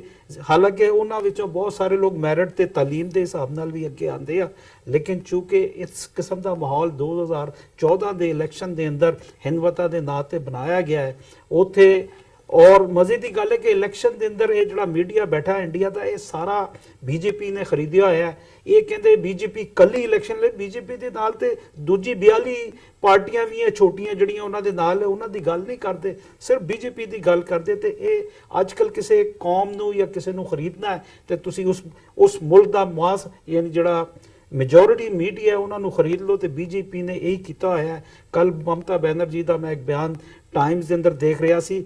ਟਾਈਮਜ਼ 18 ਦੇ ਅੰਦਰ ਜਿਹੜਾ CNN ਦਾ ਇਹ ਦੇ ਨਾਲ ਉਹਨਾਂ ਦਾ ਇਸ਼ਤਰਾਕ ਹੈ, ਉਹਨੇ ਕਿਹਾ ਕਿ ਮੈਂ ਤੇ ਹੈਰਾਨ ਹਾਂ ਕਿ ਤੁਸੀਂ ਮੇਰਾ ਇੰਟਰਵਿਊ ਕਰਨ ਆਏ ਹੋ ਜੀ, ਤੇ ਜਦੋਂ ਇਹ ਮਿਆਰ ਹੋਏਗਾ ਤੇ ਇਹ ਸਭ ਕੁਝ ਜਿਹੜਾ ਹੈ ਕਿ ਪੈਸਾ ਇੰਨਾ ਜ਼ਿਆਦਾ ਉਹਨਾਂ ਨੇ ਬੀਜੇਪੀ ਨੇ ਕਮਾਇਆ ਹੈ, ਲੁੱਟਿਆ ਹੈ, ਤੇ ਉਹ ਲੁੱਟ ਮਾਰ ਦੇ ਉਹਨਾਂ ਨੇ ਇਹ ਦੇਖਿਆ ਕਿ ਇਹ ਜਿਹੜੇ ਇਹਨਾਂ ਦਾ ਮੂੰਹ ਭਰ ਦੋ, ਉਹਨਾਂ ਨੇ ਮੀਡੀਆ ਦਾ ਮੂੰਹ ਭਰਿਆ ਹੈ। ਹੁਣ ਆਉਣ ਵਾਲਾ ਇਲੈਕਸ਼ਨ ਜਿਹੜਾ ਹੈ ਉਹ ਇੰਡੀਆ ਦਾ ਇਹ ਦੱਸੇਗਾ ਕਿ ਇਹ ਯੂਨਾਈਟਿਡ ਹਿੰਦੁਸਤਾਨ ਰਹੇਗਾ ਜਾਂ ਇਹ ਛੋਟੇ ਛੋਟੇ ਹਿੱਸਿਆਂ ਦੇ ਅੰਦਰ ਤਕਸੀਮ ਹੋਏਗਾ, ਕਿਉਂਕਿ ਇਹ ਇਲੈਕਸ਼ਨ ਬੜਾ ਕ੍ਰੂਸ਼ੀਅਲ ਹੈ ਬੇਸਿਕਲੀ। ਮੈਂ ਇਹਦੇ 'ਚ ਇਹ ਗੱਲ ਵੀ ਐਡ ਕਰਨੀ ਚਾਹੁੰਦਾ, ਜਿਵੇਂ ਬੇਸ਼ੱਕ ਜਦੋਂ ਅਸੀਂ 1 ਬਿਲੀਅਨ 300 ਮਿਲੀਅਨ ਆਬਾਦੀ 'ਚ ਦੇਖਦੇ ਹਾਂ, ਮੁਸਲਮਾਨ 200 ਮਿਲੀਅਨ ਨੇ, ਸਿੱਖ 30 ਮਿਲੀਅਨ ਨੇ, ਈਸਾਈ 30 ਮਿਲੀਅਨ ਤੋਂ ਜ਼ਿਆਦਾ ਨੇ, 100 ਮਿਲੀਅਨ ਦੇ ਕਰੀਬ ਦਲਿਤ ਹੈ ਔਰ ਵੱਡੀ ਗਿਣਤੀ ਟ੍ਰਾਈਬਲਸ ਔਰ ਦੂਸਰੇ ਨੇ। ਲੇਕਿਨ ਸਿਰਫ 2 ਸਟੇਟਾਂ ਨੇ ਜਿੱਥੇ ਕਿ ਜਿਹੜੀਆਂ ਅਕਲੀਅਤਾਂ ਨੇ ਉਹ ਅਕਸਰੀਅਤ 'ਚ ਨੇ। ਪੰਜਾਬ ਦੇ ਵਿੱਚ ਸਿੱਖ ਭਾਵੇਂ ਇੰਡੀਅਨ ਕੰਟੈਕਸਟ 'ਚੋਂ ਮਾਈਨੋਰਿਟੀ ਹੈ ਪਰ ਪੰਜਾਬ 'ਚੋਂ ਮੈਜੋਰਿਟੀ ਨੇ। ਜੰਮੂ ਕਸ਼ਮੀਰ ਦੇ ਵਿੱਚ ਮੁਸਲਮਾਨ ਭਾਵੇਂ ਭਾਰਤ 'ਚ 200 ਮਿਲੀਅਨ ਨੇ ਪਰ ਇੱਕੋ ਇੱਕ ਸਟੇਟ ਹੈ ਜੰਮੂ ਕਸ਼ਮੀਰ ਜਿੱਥੇ ਉਹ ਮੈਜੋਰਿਟੀ 'ਚ ਨੇ। ਇਹੀ ਕਾਰਨ ਹੈ ਜੇ ਸਭ ਤੋਂ ਜ਼ਿਆਦਾ ਸਫਰਿੰਗ ਇਹਨਾਂ ਦੋ ਸਟੇਟਾਂ ਦੇ ਵਿੱਚ ਪਿਛਲੇ 72 ਸਾਲ 'ਚ ਹੋਈ ਹੈ ਤੇ ਇਹ ਹਰ ਹਕੂਮਤ ਦਿੱਲੀ ਦੀ, ਇਹ ਨਹਿਰੂ ਦੇ ਜ਼ਮਾਨੇ ਤੋਂ ਜੇ ਅਸੀਂ ਸ਼ੁਰੂ ਕਰ ਲਈਏ ਤੇ ਉਹਨਾਂ ਦਾ ਮਕਸਦ ਸੀ ਕਿ ਇਹਨਾਂ ਦੋਨਾਂ ਹੀ ਕੌਮਾਂ ਦੀ ਵਿਲ ਨੂੰ ਤੋੜਨਾ। ਇਹ ਵੱਖਰੀ ਗੱਲ ਹੈ ਕਿ ਦੋਨਾਂ ਦੇ ਵਿੱਚ ਜਾਂ ਦੋਨੋਂ ਮਜ਼ਹਬ ਜਿਨ੍ਹਾਂ ਦੀ ਸਟਰੈਂਥ ਜਿਹੜੀ ਹੈ ਉਹ ਨਿਕਲਦੀ ਹੈ ਇਹ ਸਾਰੇ ਚੋਂ, ਜਿਹੜੀ ਕਿ ਤੁਹਾਡੀ ਰੈਜ਼ਿਲੀਅੰਸ ਹੈ, ਜ਼ੁਲਮ ਨੂੰ ਚੈਲੰਜ ਕਰਨ ਦੀ ਗੱਲ ਹੈ, ਉਹ ਉਹਦੇ 'ਚ ਕਾਮਯਾਬ ਨਹੀਂ ਹੋਏ। ਲੇਕਿਨ ਇਹਦੇ 'ਚ ਕੋਈ ਸ਼ੱਕ ਨਹੀਂ ਹੈ ਕਿ ਦੋਨੋਂ ਹੀ ਸਟੇਟਾਂ ਦੇ ਵਿੱਚ ਲੱਖਾਂ ਜਿਹੜੇ ਨੌਜਵਾਨ ਨੇ ਦੋਨੋਂ ਪਾਸਿਆਂ ਉਹ ਝੂਠੇ ਪੁਲਿਸ ਮੁਕਾਬਲਿਆਂ 'ਚ ਮਾਰੇ ਗਏ ਔਰ ਅੱਜ ਵੀ ਉਹ ਨੀਤੀਆਂ ਜਾਰੀ ਨੇ। ਪਰ ਰੈਸਟ ਆਫ ਇੰਡੀਆ 'ਚ ਇੱਕ ਗੱਲ ਇਹ ਦੇਖਣ ਵਾਲੀ ਹੈ ਕਿ ਜੇ ਅਸੀਂ ਇੰਟਰਨੈਸ਼ਨਲ ਰਿਪੋਰਟਾਂ 'ਚ ਕਹਿੰਦੇ ਹਾਂ ਕਿ 40% ਤੋਂ ਜ਼ਿਆਦਾ ਲੋਕ ਭਾਰਤ ਦੇ ਵਿੱਚ ਗਰੀਬੀ ਰੇਖਾ ਤੋਂ ਥੱਲੇ ਨੇ ਜੀ, ਤੇ ਜੇ ਤੁਸੀਂ ਉਸ ਡਾਟੇ ਨੂੰ ਦੇਖੋਗੇ ਤੇ ਉਸ 40% 'ਚ ਜੇ ਜ਼ਿਆਦਾ ਨਹੀਂ ਤੇ 70% ਮੁਸਲਮਾਨ ਹੋਣਗੇ, ਬਾਕੀ 30% ਦਲਿਤ ਤੇ ਟ੍ਰਾਈਬਲਸ ਹੋਣਗੇ। ਸੋ ਜ਼ਾਹਰ ਹੈ ਵੀ ਜਦੋਂ ਤੁਸੀਂ ਗੁਰਬਤ ਦੇ ਥੱਲੇ ਮਾਰੇ ਹੁੰਦੇ ਹੋ ਔਰ ਉਹਨਾਂ ਨੇ ਉੱਥੇ ਨਾ ਹੀ ਉਹਨਾਂ ਨੂੰ ਸਿਵਲ ਸਰਵਿਸਿਜ਼ ਦੇ ਵਿੱਚ ਮੁਸਲਮਾਨਾਂ ਨੂੰ ਜਿਹੜਾ ਉਹ ਖੜੇ ਹੋਣ ਦਿੱਤਾ, ਨਾ ਹੀ ਉਹਨਾਂ ਦੇ ਕਾਰੋਬਾਰ। ਜੇ ਇਹਨਾਂ ਦੇ ਤੁਸੀਂ ਰਾਈਟਸ ਦੀ ਹਿਸਟਰੀ ਦੇਖੋ 72 ਸਾਲ ਦੀ, ਤੇ ਪਹਿਲਾ ਹਮਲੇ ਦਾ ਸ਼ਿਕਾਰ ਉਹ ਫੈਕਟਰੀਆਂ ਹੁੰਦੀਆਂ ਸੀ ਜਿਹੜੀਆਂ ਮੁਸਲਮਾਨ ਓਨਡ ਨੇ, ਘੱਟ ਗਿਣਤੀਆਂ ਦੇ ਓਨਡ ਨੇ। ਔਰ ਇਹ ਟ੍ਰੈਂਡ ਅਸੀਂ ਦੇਖ ਰਹੇ ਹਾਂ ਦਿੱਲੀ ਦੇ ਵਿੱਚ ਜੋ ਵਾਕਿਆ 13 ਅਪ੍ਰੈਲ ਵਾਲੇ ਦਿਨ ਹੋਇਆ ਜਦੋਂ ਕਿ ਜਲਿਆਂਵਾਲੇ ਬਾਗ ਦੀ 100 ਸਾਲਾ ਐਨੀਵਰਸਰੀ ਸੀ, ਕਿ ਕਿਸ ਤਰੀਕੇ ਨਾਲ ਮਾਇਆਪੁਰੀ ਇਲਾਕੇ ਦੇ ਵਿੱਚ ਪੁਲਿਸ ਨੇ ਅਟੈਕ ਕੀਤਾ ਉਹਨਾਂ ਕਾਰਖਾਨੇਦਾਰਾਂ ਨੂੰ ਜਿਨ੍ਹਾਂ 'ਚ 70% ਸਿੱਖ ਨੇ। ਉਹਨਾਂ ਦੇ ਵਿੱਚ ਜਿਹੜਾ ਉਹ ਸਕ੍ਰੈਪ ਦਾ ਡੀਲ ਕਰਨ ਵਾਲੇ ਜਾਂ ਦੂਸਰੇ, ਹੁਣ ਇਹ ਕਹਿ ਕੇ ਜੀ ਗ੍ਰੀਨ ਟ੍ਰਿਬਿਊਨਲ ਦਾ ਆਰਡਰ ਹੈ ਔਰ ਸੁਪਰੀਮ ਕੋਰਟ ਦਾ ਆਰਡਰ ਹੈ, ਅਸੀਂ ਤਾਂ ਇੰਪਲੀਮੈਂਟ ਕਰਾਣਾ ਔਰ ਕਿਵੇਂ ਉਹ ਵੀਡੀਓਜ਼ ਨੇ ਇੰਟਰਨੈਟ ਦੇ ਉੱਤੇ। ਹੁਣ ਜ਼ਾਹਰ ਹੈ ਵੀ ਉਹਨਾਂ ਨੇ ਸਿੱਖਾਂ ਨੂੰ ਵੀ ਇਹ ਮੈਸੇਜ ਦੇਣਾ ਸ਼ੁਰੂ ਕੀਤਾ ਹੈ ਕਿ ਅਸੀਂ ਤੁਹਾਡੇ ਕਾਰੋਬਾਰ ਐਸਟੈਬਲਿਸ਼ ਨਹੀਂ ਹੋਣ ਦੇਣੇ ਕਿਤੇ ਵੀ। ਉਹ ਗੁਰਦੁਆਰਿਆਂ ਤੇ ਹਮਲੇ ਵੀ ਬਰਾਬਰ ਜਾਰੀ ਨੇ, ਉਹਨਾਂ ਦੇ ਉੱਤੇ ਕਬਜ਼ਾ, ਜਿਵੇਂ ਲੇਹ ਸਾਹਿਬ, ਲੇਹ ਦੇ ਵਿੱਚ ਗੁਰਦੁਆਰਾ ਪੱਥਰ ਸਾਹਿਬ ਉਹਨਾਂ ਨੇ ਉਹਨੂੰ ਮੰਦਿਰ ਬਣਾਉਣ ਦੀ ਕੋਸ਼ਿਸ਼ ਕੀਤੀ। ਉਹਦੇ ਤੋਂ ਪਹਿਲਾਂ ਗੁਰਦੁਆਰਾ ਡੋਂਗਮੌਰ ਸਿੱਕਮ 'ਚ ਕੀਤਾ। ਮਸੀਤਾਂ ਦੇ ਹਵਾਲੇ ਨਾਲ ਸਾਨੂੰ, ਕਿਉਂਕਿ ਬਾਬਰੀ ਮਸਜਿਦ ਇੱਕ ਵੱਡਾ ਇਸ਼ੂ ਬਣਿਆ ਹੋਇਆ ਹੈ, ਉਹ ਨਜ਼ਰ ਆਉਂਦਾ ਹੈ। ਪਰ ਅੰਦਰ ਖਾਤੇ ਬਹੁਤ ਸਾਰੀਆਂ ਥਾਵਾਂ ਦੇ ਉੱਤੇ, ਜੇ ਅਸੀਂ ਹਰਿਆਣਾ ਦੇਖੀਏ, ਯੂਪੀ ਦੇਖੀਏ, ਈਵਨ ਬਿਹਾਰ, ਜਿੱਥੇ ਈਦਗਾਹ ਦੇ ਮੌਕੇ ਦੇ ਉੱਤੇ ਨਮਾਜ਼ ਪੜ੍ਹੀ ਜਾਂਦੀ ਸੀ, ਉਹਨਾਂ ਨੇ ਉਸ ਨੂੰ ਬੈਨ ਕਰ ਦਿੱਤਾ ਕਿ ਵੀ ਤੁਸੀਂ ਇੱਥੇ ਆ ਨਹੀਂ ਸਕਦੇ। ਹਮਲੇ ਵੀ ਜਾਰੀ ਨੇ। ਸੋ ਜਦੋਂ ਬੰਦਾ ਗੁਰਬਤ ਦੇ ਵਿੱਚ ਜੀ ਰਿਹਾ ਹੁੰਦਾ ਹੈ, ਜਦੋਂ ਬੰਦਾ ਹੈਵ ਨਾਟ ਹੁੰਦਾ ਹੈ, ਉਹ ਫਿਰ ਵਿਕਦਾ ਵੀ ਹੈ, ਵੰਡਿਆ ਵੀ ਜਾਂਦਾ ਹੈ, ਡਰਦਾ ਵੀ ਹੈ। ਸੋ ਭਾਰਤ ਦਾ ਮੁਸਲਮਾਨ ਔਰ ਜਿਹੜੀ ਕਾਂਗਰਸ 'ਚ ਉਹਨਾਂ ਦੀ ਨੀਤੀ ਵੀ ਹੈ, ਉਹ ਇਹੀ ਹੈ। ਉਹ ਇਹ ਕਹਿੰਦੇ ਨੇ ਜੀ ਦੇਖੋ, ਜੇ ਤੁਸੀਂ ਸਾਨੂੰ ਵੋਟ ਨਾ ਦਿੱਤੀ ਅਸੀਂ ਤੁਹਾਨੂੰ ਬਚਾਉਣਾ ਹੈ। ਔਰ ਇਹ ਗੱਲ ਜਿਹੜੀ ਮੇਨਕਾ ਗਾਂਧੀ ਇੱਕ ਗੈਦਰਿੰਗ 'ਚ ਕਹਿ ਰਹੀ ਹੈ 3-4 ਦਿਨ ਪਹਿਲਾਂ ਮੁਸਲਮਾਨਾਂ ਦੇ ਉਸ ਏਰੀਆ 'ਚ ਜਾ ਕੇ ਕਿ ਜੀ ਵੋਟਾਂ ਬੀਜੇਪੀ ਨੂੰ ਪਾਓ, ਕਿਉਂਕਿ ਕੱਲ੍ਹ ਨੂੰ ਜਦੋਂ ਤੁਹਾਨੂੰ ਕੁਝ ਹੋਇਆ ਮੈਂ ਹੀ ਆਣਾ ਤੁਹਾਡੇ ਰੈਸਕਿਊ ਤੇ। ਸੋ ਉਹਨਾਂ ਨੂੰ ਤਾਂ ਇੱਕ ਉਸ ਖੌਫ ਦੇ ਵਿੱਚ ਰੱਖ ਦਿੱਤਾ ਹੋਇਆ ਹੈ ਜਿੱਥੇ ਉਹਨਾਂ ਦੀ ਕੋਈ ਇੰਡੀਪੈਂਡੈਂਟ ਆਈਡੈਂਟੀਟੀ ਨਹੀਂ ਹੈ। ਔਰ ਅਨਫੋਰਚੂਨੇਟਲੀ ਭਾਰਤ ਦੇ ਮੁਸਲਮਾਨਾਂ ਦੇ ਕੋਲ ਵੀ ਔਰ ਅੱਜ ਪੰਜਾਬ 'ਚ ਸਿੱਖਾਂ ਦਾ ਵੀ ਇਹੀ ਹਾਲ ਹੋ ਗਿਆ ਕਿ ਕੋਈ ਸਾਡੇ ਕੋਲ ਟਾਵਰਿੰਗ ਲੀਡਰ ਨਹੀਂ ਹੈ, ਕੋਈ ਟਾਵਰਿੰਗ ਪਰਸਨੈਲਿਟੀ ਨਹੀਂ ਹੈ ਜਿਹੜਾ ਕਿ ਰਾਹ ਦਿਖਾ ਸਕੇ। ਹਾਂ, ਜੇ ਉਹ ਵੇਸੀ ਜਾਂ ਦੂਸਰਾ ਬੋਲਾਰਾ ਚੰਗਾ ਹੈ, ਬੋਲਦਾ, ਉਹ ਵੀ ਬੀਜੇਪੀ ਨੂੰ ਸੂਟ ਕਰਦਾ ਕਿਉਂਕਿ ਉਹ ਵੇਸੀ ਵਰਗੇ ਨੂੰ ਟੀਵੀ ਪੈਨਲ ਡਿਸਕਸ਼ਨ 'ਚ ਬਿਠਾਇਆ ਹੁੰਦਾ, ਉਹ ਦਿਖਾਉਂਦੇ ਨੇ ਜੀ ਦੇਖੋ ਇਹ ਹੇਟਰੇਡ ਹੈ ਮੁਸਲਮਾਨਾਂ ਦੀ ਔਰ ਇਹ ਹੈ, ਔਰ ਉਹਨੂੰ ਵੀ ਉਹ ਯੂਜ਼ ਕਰਦੇ ਨੇ ਫਰਦਰ ਪੋਲਰਾਈਜ਼ ਕਰਨ ਦੇ ਲਈ ਵੋਟਾਂ ਨੂੰ। ਸੋ ਮੈਨੂੰ ਇਹ ਲੱਗਦਾ ਹੈ ਕਿ ਵੀ ਇਹ ਜੋ ਹਾਲ ਅੱਜ ਉੱਥੇ ਬਣਿਆ ਹੋਇਆ ਹੈ, ਮਾਈਨੋਰਿਟੀ, ਹਾਂ ਵੈਸਟ ਬੰਗਾਲ ਇੱਕ ਸਟੇਟ ਹੈ ਜਿੱਥੇ ਮਮਤਾ ਬੈਨਰਜੀ ਨੇ ਉੱਥੇ 25-30% ਜਿਹੜੀ ਮੁਸਲਮਾਨ ਆਬਾਦੀ ਹੈ ਉਹਨਾਂ 'ਚ ਭਰੋਸਾ ਕਾਇਮ ਰੱਖਿਆ। ਪਰ ਮੈਨੂੰ ਲੱਗਦਾ ਹੈ ਵੀ ਇਸ ਵਾਰ ਬੀਜੇਪੀ ਦੀ ਹੇਟ ਵੇਵ ਕਿਸੇ ਹੱਦ ਤੱਕ ਵੈਸਟ ਬੰਗਾਲ 'ਚ ਵੀ ਪਹੁੰਚੇਗੀ ਔਰ ਕੁਛ ਨਾ ਕੁਛ ਉੱਥੇ ਐਤਕੀ ਪਹਿਲਾਂ ਨਾਲੋਂ ਜ਼ਿਆਦਾ ਲੈਣਗੇ। ਹਾਲਾਂਕਿ ਉਹਨੇ ਜੋਕਿੰਗਲੀ ਕਿਹਾ ਕਿ ਜੀ ਮੋਦੀ ਨੇ ਤੇ ਕਿਹਾ ਸੀ ਕਿ ਤੁਹਾਡੇ ਦੋਨਾਂ ਹੱਥਾਂ 'ਚ ਲੱਡੂ ਹੋਣਗੇ, ਵੈਸਟ ਬੰਗਾਲ 'ਚ ਵੀ ਬੀਜੇਪੀ ਦੀ ਸਰਕਾਰ ਬਣਾਓ, ਦਿੱਲੀ 'ਚ ਵੀ, ਤਾਂ ਉਹਨੇ ਕਿਹਾ ਵੀ ਨਹੀਂ ਅਸੀਂ ਬੀਜੇਪੀ ਨੂੰ ਰਸਗੁੱਲਾ ਦੇਵਾਂਗੇ ਕਿਉਂਕਿ ਰਸਗੁੱਲਾ ਬੰਗਾਲੀਆਂ ਦੀ ਹੀ ਇਜਾਦ ਕੀਤੀ ਹੋਈ ਚੀਜ਼ ਹੈ ਤੇ ਰਸਗੁੱਲਾ ਗੋਲ ਦਾਇਰ ਨੂੰ ਕਹਿੰਦੇ ਆ ਜਿਹਨੂੰ ਅਸੀਂ ਸਿਫਰ ਕਹਿੰਦੇ ਆ। ਸੋ ਇਹਦੇ 'ਚ ਕੋਈ ਸ਼ੱਕ ਨਹੀਂ ਹੈ ਕਿ ਮੁਸਲਮਾਨ ਇੱਕ ਖੌਫ ਦੇ ਵਿੱਚ ਜੀ ਰਿਹਾ ਹੈ ਈਸਾਈਆਂ ਦੀ ਤਾਂ ਹੋਂਦ ਹੀ ਮਿਟਾਈ ਹੋਈ ਹੈ। ਸਿੱਖ ਮਾੜਾ ਮੋਟਾ ਖਹਿੰਦਾ ਹੈ, ਲੇਕਿਨ ਉਹਦੇ 'ਚ ਵੀ ਉਹਨਾਂ ਨੇ ਬੀਜੇਪੀ ਨੇ ਇਨਫਿਲਟ੍ਰੇਸ਼ਨ ਕਰਕੇ ਆਪਣੇ ਜਿਹੜੇ ਲੋਕ ਨੇ ਰੈਂਟਾ ਸਿੱਖ ਜਿਹਨਾਂ ਨੂੰ ਮੈਂ ਕਹਿੰਦਾ ਉਹ ਉਹਨਾਂ ਨੇ ਖੜੇ ਕੀਤੇ ਹੋਏ ਨੇ। ਕਸ਼ਮੀਰ ਦੇ ਵਿੱਚ ਵੀ ਅਸੀਂ ਦੇਖੀਏ ਕਿਸ ਕਿਸਮ ਦੀ ਡਿਵੀਜ਼ਨ ਇਹਨਾਂ ਨੇ ਪਾਈ ਹੋਈ ਹੈ, ਔਰ ਇਹਦੇ 'ਚੋਂ ਮੈਨੂੰ ਨਹੀਂ ਲੱਗਦਾ ਕਿ ਵੀ ਮਾਈਨੋਰਿਟੀਜ਼ ਕਿਸੇ ਇੱਕ ਪਲੇਟਫਾਰਮ ਤੇ ਐਨ ਬਲਾਕ ਵੋਟ ਕਰਨ ਦੀ ਤਾਕਤ ਰੱਖਦੀਆਂ ਨੇ। ਜੀ ਬਿਲਕੁਲ, ਜਿਵੇਂ ਗੱਲ ਹੋਈ ਹੈ ਸੋ ਇਹ ਸਾਰੇ ਪਾਰਟ ਦੇ ਵਿੱਚ ਆਉਣ ਵਾਲਾ ਸਮਾਂ ਵੀ ਦੱਸੂਗਾ ਕਿ ਜਿਹੜੇ ਰਿਜ਼ਲਟ ਹੈਗੇ ਨੇ ਉਹ ਕੀ ਕਿੱਧਰ ਨੂੰ ਜਾਂਦੇ ਨੇ। ਪਰ ਇਹ ਗੱਲ ਜ਼ਰੂਰ ਇਸ ਵਕਤ ਚਿੰਤਾ ਦਾ ਵਿਸ਼ਾ ਹੈਗੀ ਜਿਹੜੀ ਪੋਲਰਾਈਜੇਸ਼ਨ ਜਿਸ ਲੈਵਲ ਤੇ ਜਾ ਕੇ ਹੋਈ ਆ। ਸੋ ਗੱਲਬਾਤ ਨੂੰ ਅੱਗੇ ਤੋਰੀਏ, ਜਿੱਥੇ ਚੋਣਾਂ ਦਾ ਮਾਹੌਲ ਹੈਗਾ ਉੱਥੇ ਸਾਊਥ ਏਸ਼ੀਅਨ ਕੰਟੈਕਸਟ ਦੇ ਵਿੱਚ ਭਾਰਤ ਪਾਕਿਸਤਾਨ ਦੇ ਜਿਹੜੇ ਸਬੰਧ ਹੈਗੇ ਆ ਉਸ ਬਾਬਤ ਵੀ ਗੱਲਬਾਤ ਕਰੀਏ। ਕਰਤਾਰਪੁਰ ਕੋਰੀਡੋਰ ਦਾ ਜਿਹੜਾ ਇਸ਼ੂ ਹੈ ਉਹਦੇ ਤੇ ਲੇਟਲੀ ਮੀਟਿੰਗ ਵੀ ਹੋਈ ਹੈ ਇੰਡੀਆ ਤੇ ਪਾਕਿਸਤਾਨ ਦੇ ਦਰਮਿਆਨ, ਜਿਵੇਂ ਕਿ ਜ਼ੀਰੋ ਲਾਈਨ ਤੇ ਹੋਣੀ ਮਿਥੀ ਹੋਈ ਸੀ। ਹਾਲਾਂਕਿ ਜਿੱਥੇ ਪਹਿਲਾਂ ਵੀ ਭਾਰਤ ਵੱਲੋਂ ਪੈਰ ਪਿੱਛੇ ਖਿੱਚਣ ਦੀ ਲਾਈਨ ਰਹੀ ਹੈ, ਡਾਕਟਰ ਸਾਹਿਬ ਮੈਂ ਤੁਹਾਡੇ ਕੋਲੋਂ ਇਹਦੇ ਤੇ ਕਮੈਂਟ ਚਾਹੂੰਗਾ ਇਹ ਸਾਰੇ ਇਸ਼ੂ ਦੇ ਉੱਤੇ। ਪਰ ਪਾਕਿਸਤਾਨੀ ਸਾਈਡ ਵੱਲੋਂ ਸਿੱਖਾਂ ਨੂੰ ਜਿੱਥੇ ਅਕੋਮੋਡੇਟ ਕੀਤਾ ਜਾ ਰਿਹਾ ਹੈ ਉੱਥੇ ਉਹਨਾਂ ਦੇ ਜਿਹੜੇ ਪੰਜਾਬ ਦੇ ਗਵਰਨਰ ਵੀ ਹੈਗੇ ਆ ਮੁਹੰਮਦ ਸਰਵਰ ਸਾਹਿਬ, ਉਹ ਅਮਰੀਕਾ ਦੇ ਦੌਰੇ ਤੇ ਹੁਣ ਕੈਨੇਡਾ ਗਏ ਹੋਏ ਆ। ਉਹਨਾਂ ਨੇ ਸਿੱਖਾਂ ਨਾਲ 1-to-1 ਮੀਟਿੰਗਸ ਵੀ ਕੀਤੀਆਂ ਨੇ। ਸੋ ਇਸ ਪਾਰਟ ਨੂੰ ਵੀ ਮੁੱਖ ਰੱਖਦਿਆਂ ਹੋਇਆਂ ਜਿਹੜੀ ਇਹ ਕਰਤਾਰਪੁਰ ਕੋਰੀਡੋਰ ਦਾ ਇਸ਼ੂ ਹੈਗਾ ਇਹਦੇ ਤੇ ਜਿਹੜੀ ਮੀਟਿੰਗ ਹੋਈ ਹੈ ਇਸ ਬਾਬਤ ਤੁਸੀਂ ਕੀ ਕਹਿਣਾ ਚਾਹੋਗੇ? ਦੋਵਾਂ ਪਾਸਿਆਂ ਦੀ ਜਿਹੜੀ ਇਸ ਵਕਤ ਸਿਚੁਏਸ਼ਨ ਬਣੀ ਹੋਈ ਹੈ। ਦੇਖੋ, ਤੁਹਾਡਾ ਸਵਾਲ ਜਿਹੜਾ ਉਹਦਾ ਬ੍ਰੌਡਰ ਕੰਟੈਕਸਟ 'ਚ ਮੈਂ ਗੱਲ ਕਰਾਂਗਾ ਜੀ। ਇਹਦੇ 'ਚ ਕੋਈ ਸ਼ੱਕ ਨਹੀਂ ਹੈ ਕਿ ਇਮਰਾਨ ਖਾਨ ਹਕੂਮਤ ਨੇ ਬੜੀ ਸਿੰਸੈਰਿਟੀ ਦੇ ਨਾਲ ਕਰਤਾਰਪੁਰ ਕੋਰੀਡੋਰ ਦਾ ਪ੍ਰੋਜੈਕਟ ਵੀ, ਜਿਹਦੀ ਸੰਗੇ ਬੁਨਿਆਦ 28 ਨਵੰਬਰ 2018 ਨੂੰ ਰੱਖੀ, ਔਰ ਇਸ ਤੋਂ ਇਲਾਵਾ ਦੂਸਰੇ ਸਿੱਖਾਂ ਦੇ ਲਈ ਜਿਹੜੀ ਅਹਿਮੀਅਤ ਵਾਲੀ ਬਾਬਾ ਗੁਰੂ ਨਾਨਕ ਯੂਨੀਵਰਸਿਟੀ ਨਨਕਾਣਾ ਸਾਹਿਬ 'ਚ, ਜਾਂ ਬੋਲੋ ਕਿ ਫੋਰੈਸਟ ਰਿਜ਼ਰਵ ਦੀ ਗੱਲ, ਔਰ ਹੁਣ ਉਹਨਾਂ ਨੇ even Nankana Sahib railway station ਬਣਾਉਣ ਦੀ ਵੀ ਗੱਲ ਕੀਤੀ ਹੈ ਜਿਹਦਾ ਨਾਮ ਬਾਬਾ ਗੁਰੂ ਨਾਨਕ ਸਾਹਿਬ ਦੇ ਨਾਂ ਤੇ ਰੱਖਿਆ ਜਾਏਗਾ। ਸੋ ਉਹ ਪੂਰੀ ਸਿੰਸੈਰਿਟੀ ਦੇ ਨਾਲ ਇਸ ਪਾਸੇ ਲੱਗੇ ਹੋਏ ਨੇ, ਔਰ ਇਹਦੇ 'ਚ ਕੋਈ ਦੋ ਰਾਵਾਂ ਨਹੀਂ ਨੇ ਕਿ ਪਾਕਿਸਤਾਨ ਵਾਲੇ ਪਾਸੇ ਆਲਮੋਸਟ 70% ਦੇ ਕਰੀਬ ਜਿਹੜਾ ਕੰਮ ਹੈ ਉਹ ਮੁਕੰਮਲ ਹੋ ਚੁੱਕਾ ਹੈ। ਅਕਸਰ ਅਸੀਂ ਦਾ ਜ਼ਿਕਰ ਕਰਦੇ ਹਾਂ ਜੀ। ਹੁਣ ਜਿਹੜੀ ਇੱਕ ਮੀਟਿੰਗ 2 ਦਿਨ ਪਹਿਲਾਂ ਹੋ ਕੇ ਹਟੀ ਹੈ ਜਿਹੜੀ ਕਿ ਟੈਕਨੀਕਲ ਐਕਸਪਰਟਸ, ਪਰ ਉਹਦੇ ਇਲਾਵਾ ਫੋਰਨ ਮਿਨਿਸਟਰੀ, ਹੋਮ ਅਫੇਅਰਸ ਦੋਨੋਂ ਪਾਸਿਆਂ ਦੇ, ਔਰ ਪੰਜਾਬ PWD ਔਰ ਦੂਸਰੇ ਵੀ ਜਿਹੜੇ ਨੇ ਉਹਦੇ 'ਚ ਸ਼ਾਮਲ ਸਨ। ਲੇਕਿਨ ਉਹਦੇ 'ਚ ਅਸੀਂ ਇਹ ਦੇਖਦੇ ਹਾਂ ਕਿ ਹੁਣ ਅਜੇ ਕਿ ਦੋਨੋਂ ਪਾਸਿਓਂ ਕੋਈ ਸਟੇਟਮੈਂਟ ਤਾਂ ਨਹੀਂ ਆਈ, ਪਰ ਇਹ ਹੈ ਵੀ ਇੰਡੀਆ ਨੇ ਕਿਹਾ ਜਿਹੜਾ ਤੁਹਾਡੇ ਪਾਸੇ ਦਾ ਰਾਵੀ ਦੇ ਉੱਤੇ ਇੱਕ ਪੁਲ ਹੈ, ਕਿਉਂਕਿ ਜ਼ਾਹਰ ਹੈ ਰਾਵੀ ਫਲੱਡਡ ਹੁੰਦੀ ਹੈ, ਔਰ ਤਾਂ ਕਿ ਮੌਨਸੂਨ ਬਰਸਾਤ ਦੇ ਦਿਨਾਂ ਦੇ ਵਿੱਚ ਕੋਈ ਯਾਤਰਾ ਦੇ ਵਿੱਚ ਜਾਂ ਪਿਲਗ੍ਰਿਮੇਜ ਦੇ ਵਿੱਚ ਕੋਈ ਫਰਕ ਨਾ ਪਏ, ਤੁਸੀਂ ਪੁਲ ਬਣਾਓ। ਔਰ ਉਹਨਾਂ ਨੇ ਕਿਹਾ ਜੀ ਅਸੀਂ ਆਪਣੇ ਪਾਸੇ ਜਿਹੜਾ ਸਾਡਾ 1 ਮੀਲ ਦੀ ਥਾਂ ਹੈ ਉੱਥੇ ਜਿਹੜਾ ਉਹਨਾਂ ਨੇ ਤੁਸੀਂ ਨਾਂ ਦਾ ਬੰਨ ਜਾਂ ਬੈਰਾਜ ਬਣਾਇਆ ਹੋਇਆ ਉਹਨੂੰ ਅਸੀਂ ਤੁਸੀਂ ਬੰਨ ਦੀ ਵੱਡੀ ਵਾਲ ਬਣਾਵਾਂਗੇ, ਕੰਧ ਬਣਾਵਾਂਗੇ। ਸੋ ਇੰਨੇ ਕੁ ਤੋਂ ਲੱਗਦਾ ਹੈ ਕਿ ਜੀ ਸਮੂਥ, ਪਰ ਇਹਦੇ ਇਨ ਬਿਟਵੀਨ ਪਿਛਲੀ ਮੀਟਿੰਗ ਦੇ ਜਿਹੜੀ ਉਹਨਾਂ ਨੇ ਡੇਟ ਕੈਂਸਲ ਕੀਤੀ, ਔਰ ਇਨ ਬਿਟਵੀਨ ਜੋ ਹੋਇਆ ਉਹਦੇ 'ਚ ਜਿਹੜਾ ਸਿੱਖ ਕੌਮ ਦਾ ਇੱਕ ਥੋੜਾ ਜਿਹਾ ਜਿਹੜਾ ਮੈਂ ਸਮਝਦਾ ਵੀ ਪ੍ਰਭਾਵ ਅਸੀਂ ਨੈਗੇਟਿਵ ਦੇਖਦੇ ਹਾਂ, ਉਹ ਸੀ ਭਾਰਤ ਦਾ ਇਤਰਾਜ਼ ਕਿ ਜੀ ਪਾਕਿਸਤਾਨ ਸਿੱਖ ਗੁਰਦੁਆਰਾ ਪ੍ਰਬੰਧਕ ਕਮੇਟੀ 'ਚ ਜਿਹੜੇ ਖਾਲਿਸਤਾਨੀ ਮੂਲ ਦੇ ਲੋਕ ਨੇ ਜਾਂ ਖਾਲਿਸਤਾਨੀ ਬਿਲੀਫ ਵਾਲੇ ਲੋਕ ਨੇ ਉਹਨਾਂ ਨੂੰ ਕੱਢੋ। ਔਰ ਦੂਸਰਾ ਜਿਹੜਾ ਸਾਇਲੈਂਟਲੀ, ਕਿਉਂਕਿ ਸਿੱਖਸ ਫਾਰ ਜਸਟਿਸ ਨੇ ਅਨਾਉਂਸ ਕੀਤਾ ਸੀ ਕਿ 14 ਅਪ੍ਰੈਲ ਨੂੰ ਵਿਸਾਖੀ ਵਾਲੇ ਦਿਨ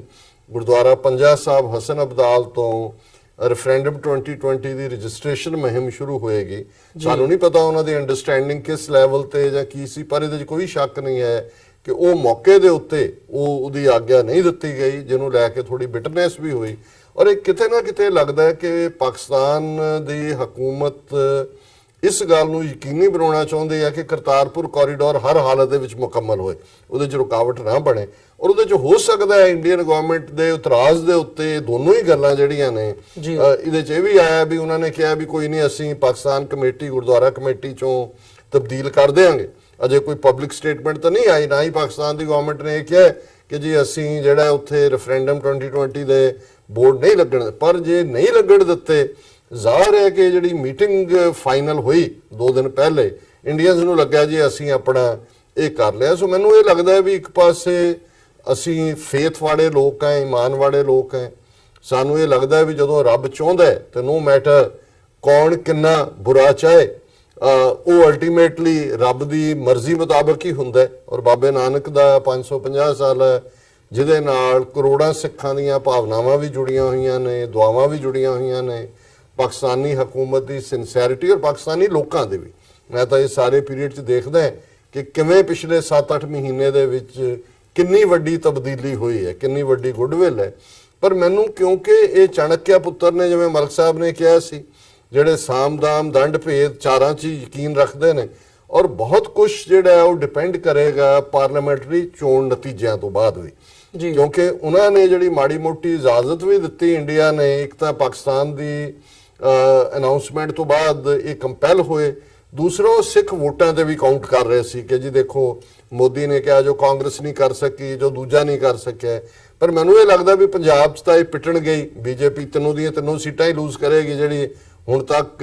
ਇਹਨਾਂ ਨੂੰ ਮਿਲਦੀਆਂ ਨੇ ਅਕਾਲੀਆਂ ਨਾਲ ਕੋਟੇ 'ਚੋਂ, ਔਰ ਅਕਾਲੀ ਵੀ ਲੂਜ਼ ਕਰਨਗੇ। ਹਾਲਾਂਕਿ ਇਸ ਸਾਰੇ ਤੋਂ ਬਾਅਦ ਬਾਕੀ ਰੈਸਟ ਆਫ ਇੰਡੀਆ 'ਚ ਕੀ ਹੁੰਦਾ ਇਹਦੇ ਤੇ ਡਿਪੈਂਡ ਕਰੇਗਾ। ਪਰ ਇਹਦੇ 'ਚ ਕੋਈ ਸ਼ੱਕ ਨਹੀਂ ਹੈ ਕਿ ਸਾਰੀ ਚੋਣ ਉਹਨਾਂ ਨੇ ਪਾਕਿਸਤਾਨ ਦੇ ਖਿਲਾਫ ਨਫ਼ਰਤ, ਹੇਟਰੇਡ, ਦਹਿਸ਼ਤਗਰਦੀ ਦੇ ਉੱਤੇ ਖੜੀ ਕੀਤੀ ਹੈ। ਔਰ ਕਰਤਾਰਪੁਰ ਕੋਰੀਡੋਰ ਨੂੰ ਹੁਣ ਉਸ ਹੱਦ ਤੱਕ ਜਾ ਕੇ ਮੋਦੀ, ਜਿਵੇਂ ਪੰਜਾਬ ਦੀਆਂ ਕੁਝ ਚੋਣ ਸਭਾਵਾਂ ਜਾਂ ਰਾਜਸਥਾਨ 'ਚ ਉਹਨੇ ਵੇਚਿਆ ਸੀ, ਅਜੇ ਤੱਕ ਉਹਨਾਂ ਨੇ ਚੋਣਾਂ 'ਚ ਇਹ ਕਹਿ ਕੇ ਸਿੱਖਾਂ ਤੋਂ ਵੋਟਾਂ ਨਹੀਂ ਮੰਗੀਆਂ ਹੈ ਕਿ ਜੀ ਦੇਖੋ ਅਸੀਂ ਖੋਲ ਦਿੱਤਾ, ਕਿਉਂਕਿ ਫਿਰ ਉਹਨਾਂ ਦਾ ਦੂਸਰਾ ਏਜੰਡਾ ਡਿਲੂਟ ਹੋ ਜਾਂਦਾ ਹੈ ਜਿਹੜਾ ਕਿ ਪਾਕਿਸਤਾਨ ਦੇ ਖਿਲਾਫ ਨਫ਼ਰਤ ਹੈ। ਬਿਲਕੁਲ। ਮਲਿਕ ਸਾਹਿਬ, ਤੁਸੀਂ ਕੀ ਕਹਿਣਾ ਚਾਹੋਗੇ ਕਰਤਾਰਪੁਰ ਕੋਰੀਡੋਰ ਬਾਬਤ? ਤੁਹਾਨੂੰ ਲੱਗਦਾ ਵੀ ਇਸ ਵਕਤ ਜਿਹੜੀ ਸਥਿਤੀ ਹੈ, ਇੰਡੀਆ ਦੀ ਗਵਰਨਮੈਂਟ ਜਾਂ ਇੰਡੀਆ ਇਸ ਲੈਵਲ ਤੱਕ ਜਾ ਸਕਦਾ ਹੈ? ਜਿਵੇਂ ਕਿ ਇੱਕ ਪਿੱਛੇ ਜੇ ਖਬਰ ਆਈ ਸੀ ਪਾਕਿਸਤਾਨੀ ਐਡਮਿਨਿਸਟ੍ਰੇਸ਼ਨ ਦੇ ਵੱਲੋਂ ਇਹ ਗੱਲ ਸਿੱਧੇ ਤੌਰ ਤੇ ਕਹੀ ਗਈ ਡੇਟਾਂ ਦੇ ਕੇ ਕਿ ਭਾਰਤ ਇਹਨਾਂ ਡੇਟਾਂ ਦੇ ਵਿਚਕਾਰ ਪਾਕਿਸਤਾਨ ਦੇ ਉੱਤੇ ਹਮਲਾ ਕਰ ਸਕਦਾ ਹੈ, ਤੇ ਉਹਦੇ ਥੱਲੇ ਜੇ ਉਦਾਂ ਦੀ ਕੋਈ ਘਟਨਾ ਘਟਦੀ ਹੈ, ਇਦਾਂ ਦਾ ਕੁਝ ਹੁੰਦਾ ਤਾਂ ਕਰਤਾਰਪੁਰ ਕੋਰੀਡੋਰ ਨੂੰ ਵੀ ਜਿਹੜਾ ਹੈਗਾ ਕਰਤਾਰਪੁਰ ਕੋਰੀਡੋਰ ਦੇ ਸਾਰੇ ਇਸ਼ੂ ਨੂੰ ਉਹਦਾ ਬਹੁਤ ਵੱਡਾ ਸੈਟਬੈਕ ਲੱਗ ਸਕਦਾ। ਸੋ ਕੀ ਇਦਾਂ ਦਾ ਕਦਮ ਇੰਡੀਆ ਵੱਲੋਂ ਚੁੱਕਿਆ ਜਾ ਸਕਦਾ? ਦੇਖੋ, ਇਹ ਜਿਹੜੀ ਹਮਲੇ ਦੀ ਜਿਹੜੀ ਧਮਕੀ ਸੀ, ਇਹ ਜਿਹੜਾ ਸੋਚਾ ਸੀ, ਇਹ ਅਪ੍ਰੈਲ ਦੇ 16 ਤੋਂ 20 ਤੱਕ ਦਾ ਸੀ। ਪਾਕਿਸਤਾਨ ਦੇ ਜਿਹੜੇ ਫੋਰਨ ਮਿਨਿਸਟਰ ਸ਼ਾਹ ਮਹਿਮੂਦ ਕੁਰੈਸ਼ੀ ਆ, ਉਹਨਾਂ ਦੀ ਵੀ ਇਹ ਸਟੇਟਮੈਂਟ ਸੀ। ਅੱਛਾ, ਲੇਕਿਨ ਜਿਹੜਾ ਕਰਤਾਰਪੁਰ ਕੋਰੀਡੋਰ ਦਾ ਜਿਹੜਾ ਮਾਮਲਾ ਹੈ, ਇਹਦੇ ਅੰਦਰ ਇੰਡੀਆ ਨੂੰ ਇੱਕ ਗੱਲ ਸਮਝ ਨਹੀਂ ਆ ਰਹੀ। ਉਹ ਸਮਝਦੇ ਕਿ ਇਹ ਪਾਕਿਸਤਾਨ ਦੀ ਮਜਬੂਰੀ ਹੈ। ਇਹ ਪਾਕਿਸਤਾਨ ਦੀ ਮਜਬੂਰੀ ਨਹੀਂ ਹੈ। ਉਹਨਾਂ ਨੂੰ ਇਹ ਗੱਲ, ਉਹ ਇਸੇ ਭੁਲੇਖੇ ਦੇ ਅੰਦਰ ਹੈ ਕਿ ਸ਼ਾਇਦ ਪਾਕਿਸਤਾਨ ਇਹ ਜਿਹੜਾ ਇਹਨੇ ਸਟੈਪ ਨਵੰਬਰ ਦੇ ਅੰਦਰ ਇਮਰਾਨ ਖਾਨ ਨੇ ਲਿੱਤਾ ਸੀ, ਤੇ ਇਹ ਸ਼ਾਇਦ ਇਹਦੇ ਉੱਤੇ ਕੋਈ ਰਾਜਨੀਤੀ ਪਾਕਿਸਤਾਨ ਦੀ ਤਰਫੋਂ ਕਰਨਾ ਚਾਹੁੰਦੇ ਆ। ਪਾਕਿਸਤਾਨ ਨਾ ਕੋਈ ਰਾਜਨੀਤੀ ਉਸ ਇਲਾਕੇ ਦੇ ਅੰਦਰ ਨਾਰੋਵਾਲ ਤੋਂ ਲੈ ਕੇ ਗੁਰਦਾਸਪੁਰ ਤੱਕ ਨਾ ਕੋਈ ਉੱਥੇ ਰਾਜਨੀਤੀ ਦਾ ਕੋਈ ਇਸ ਤਰ੍ਹਾਂ ਦਾ ਸੰਮੇਲਨ ਹੈ ਕਿ ਕੀਤਾ ਜਾਏ। ਨਾ ਪਾਕਿਸਤਾਨ ਨੂੰ, ਅਗਰ ਮੈਂ ਇਹ ਗੱਲ ਇਸ ਤਰ੍ਹਾਂ ਕਹਿੰਦਾ ਕਿ ਅਗਰ ਕਿਸੇ ਵੀ ਕਾਰਨ ਜਿਹੜਾ ਇੰਡੀਆ ਦਾ ਬਿਹੇਵੀਅਰ ਹੈ ਨਵੰਬਰ ਦੇ ਹੁਣ ਤੱਕ ਦਾ, ਕਿਸੇ ਵੀ ਕਾਰਨ ਅਗਰ ਪਾਕਿਸਤਾਨ ਦੀ ਗਵਰਨਮੈਂਟ ਰੁਕ ਜਾਂਦੀ ਹੈ ਜਿਹੜੀ ਡਿਵੈਲਪਮੈਂਟ, ਉਹਨੇ ਜਿੰਨੀ ਮੈਂ ਹੈਰਤ ਕਰਦਾ ਕਿ ਉੱਥੇ 60% ਤੋਂ ਜ਼ਿਆਦਾ ਕੰਮ ਉਹਨਾਂ ਨੇ ਕਰਕੇ ਵਿਖਾਇਆ। ਉਸ ਪਾਸੇ ਸਿਰਫ ਯਾਨੀ ਜ਼ਬਾਨੀ ਜਮਾ ਖਰਚੀ ਜਾਂ ਉਹਦੇ ਇਲਾਵਾ ਕੁਝ ਵੀ ਨਹੀਂ ਹੋਇਆ। ਉਹਨਾਂ ਨੇ ਇੱਕ ਬਾੜ ਤੱਕ ਨਹੀਂ ਕੱਟੀ ਤੇ ਇੱਕ ਫੁੱਟ ਦਾ ਰੋਡ ਤੱਕ ਨਹੀਂ ਉਹਨਾਂ ਨੇ ਉੱਤੇ ਯਾਨੀ ਬਣਾਇਆ। ਤੇ ਪਾਕਿਸਤਾਨ ਨੂੰ ਕੋਰੀਡੋਰ ਦੇ ਮਾਮਲੇ ਤੇ ਕਰਤਾਰਪੁਰ ਦੇ ਕੋਈ ਮਜਬੂਰੀ ਨਹੀਂ ਆ, ਕੋਈ ਪ੍ਰੈਸ਼ਰ ਨਹੀਂ ਆ, ਕੋਈ ਇੰਟਰਨੈਸ਼ਨਲ ਪ੍ਰੈਸ਼ਰ ਨਹੀਂ ਆ। ਇਹ ਭਾਰਤ ਜਿਹੜਾ ਨਾ ਇਸ ਗਲਤਫਹਿਮੀ ਤੋਂ ਨਿਕਲ ਆਇਆ, ਉਹ ਸਿਰਫ ਰਾਜਨੀਤੀ ਕਰ ਰਿਹਾ ਸੀ ਕਿ ਉਹ ਨਹੀਂ ਚਾਹੁੰਦਾ। ਮੈਂ ਹਮੇਸ਼ਾ ਇਹ ਗੱਲ ਕਹਿੰਦਾ, ਫਿਰ ਦੁਹਰਾ ਦਿੰਦਾ ਕਿ ਪੰਜਾਬ ਦੀ ਆਵਾਮ ਨੂੰ ਜ਼ਿਹਨੀ ਗੁਲਾਮੀ ਇਹ ਕੋਰੀਡੋਰ ਕੱਢ ਦੇਗਾ। ਤੇ ਇਹ ਗੱਲ ਜਿਹੜੀ ਦਿੱਲੀ ਦੇ ਅੰਦਰ ਸਿੰਘਾਸਨ ਤੇ ਬੈਠੀ ਸਰਕਾਰਾਂ ਉਹ ਨਹੀਂ ਚਾਹੁੰਦੀਆਂ। ਉਹ ਨਹੀਂ ਚਾਹੁੰਦੀਆਂ ਕਿ ਇਹ ਜ਼ਿਹਨੀ ਗੁਲਾਮੀ ਜਿਹੜੀ ਆ ਉਹੀ ਮਾਸ਼ੀ ਗੁਲਾਮੀ ਆ, ਉਹੀ ਸ਼ਖਸੀ ਗੁਲਾਮੀ ਆ, ਉਹੀ ਇਹ ਗੁਲਾਮੀ ਇਹ 1 ਪੁਆਇੰਟ ਏਜੰਡਾ ਹੈ ਜਿਹਦੀ ਵਜ੍ਹਾ ਨਾਲ ਉਹ ਬਹਾਨੇ ਕਰਦਾ ਹੈ। ਨਹੀਂ ਤੇ ਪਾਕਿਸਤਾਨ ਦੇ ਉੱਤੇ ਕੋਈ ਪ੍ਰੈਸ਼ਰ ਨਹੀਂ ਆ ਕਿ ਉਹ ਕੋਰੀਡੋਰ ਅਗਰ ਪਾਕਿਸਤਾਨ ਦੀ ਗਵਰਨਮੈਂਟ ਕੱਲ ਨੂੰ ਇਹਨੂੰ ਸਟਾਪ ਕਰ ਦਿੰਦੀ ਹੈ ਤਾਂ ਵੀ ਪਾਕਿਸਤਾਨ ਦਾ ਕੋਈ ਨੁਕਸਾਨ ਨਹੀਂ ਹੋਣਾ। ਉਹਨੇ ਤੇ ਇਹ ਦੇਖਿਆ ਕਿ ਇਹ ਲੋਕਾਂ ਦਾ ਮਾਮਲਾ ਹੈ, ਲੋਕਾਂ ਦਾ ਜਿਹੜੇ ਲੋਕ ਉੱਥੋਂ ਦੂਰਬੀਨ ਤੋਂ ਵੇਖਦੇ ਸੀ ਉਹਨਾਂ ਦੇ ਈਮਾਨ ਦਾ ਹਿੱਸਾ ਹੈ। ਬਤੌਰ ਇਨਸਾਨ ਅਸੀਂ 21ਵੀਂ ਸਦੀ ਦੇ ਅੰਦਰ ਰਹਿ ਰਹੇ, ਅੱਜ ਵੀ ਅਗਰ ਅਸੀਂ ਜਾਨਵਰਾਂ ਵਾਲੀ ਸੋਚ ਰੱਖਣੀ ਆ ਤੇ ਮੈਂ ਸਮਝਦਾ ਫਿਰ ਜਾਨਵਰ ਤੇ ਇਨਸਾਨ ਦੇ ਅੰਦਰ ਫਰਕ ਕੋਈ ਨਹੀਂ ਆ। ਇਸ ਔਰ ਨਾਲੇ ਜਿੰਨੇ ਵੀ ਮੁਕੱਦਸ ਮੁਕਾਮਾਤ ਆ, ਚਾਹੇ ਉਹ ਨਨਕਾਣਾ ਹੈ, ਹਸਨ ਅਬਦਾਲ ਹੈ, ਕਰਤਾਰਪੁਰ ਸਾਹਿਬ ਹੈ, ਉੱਥੇ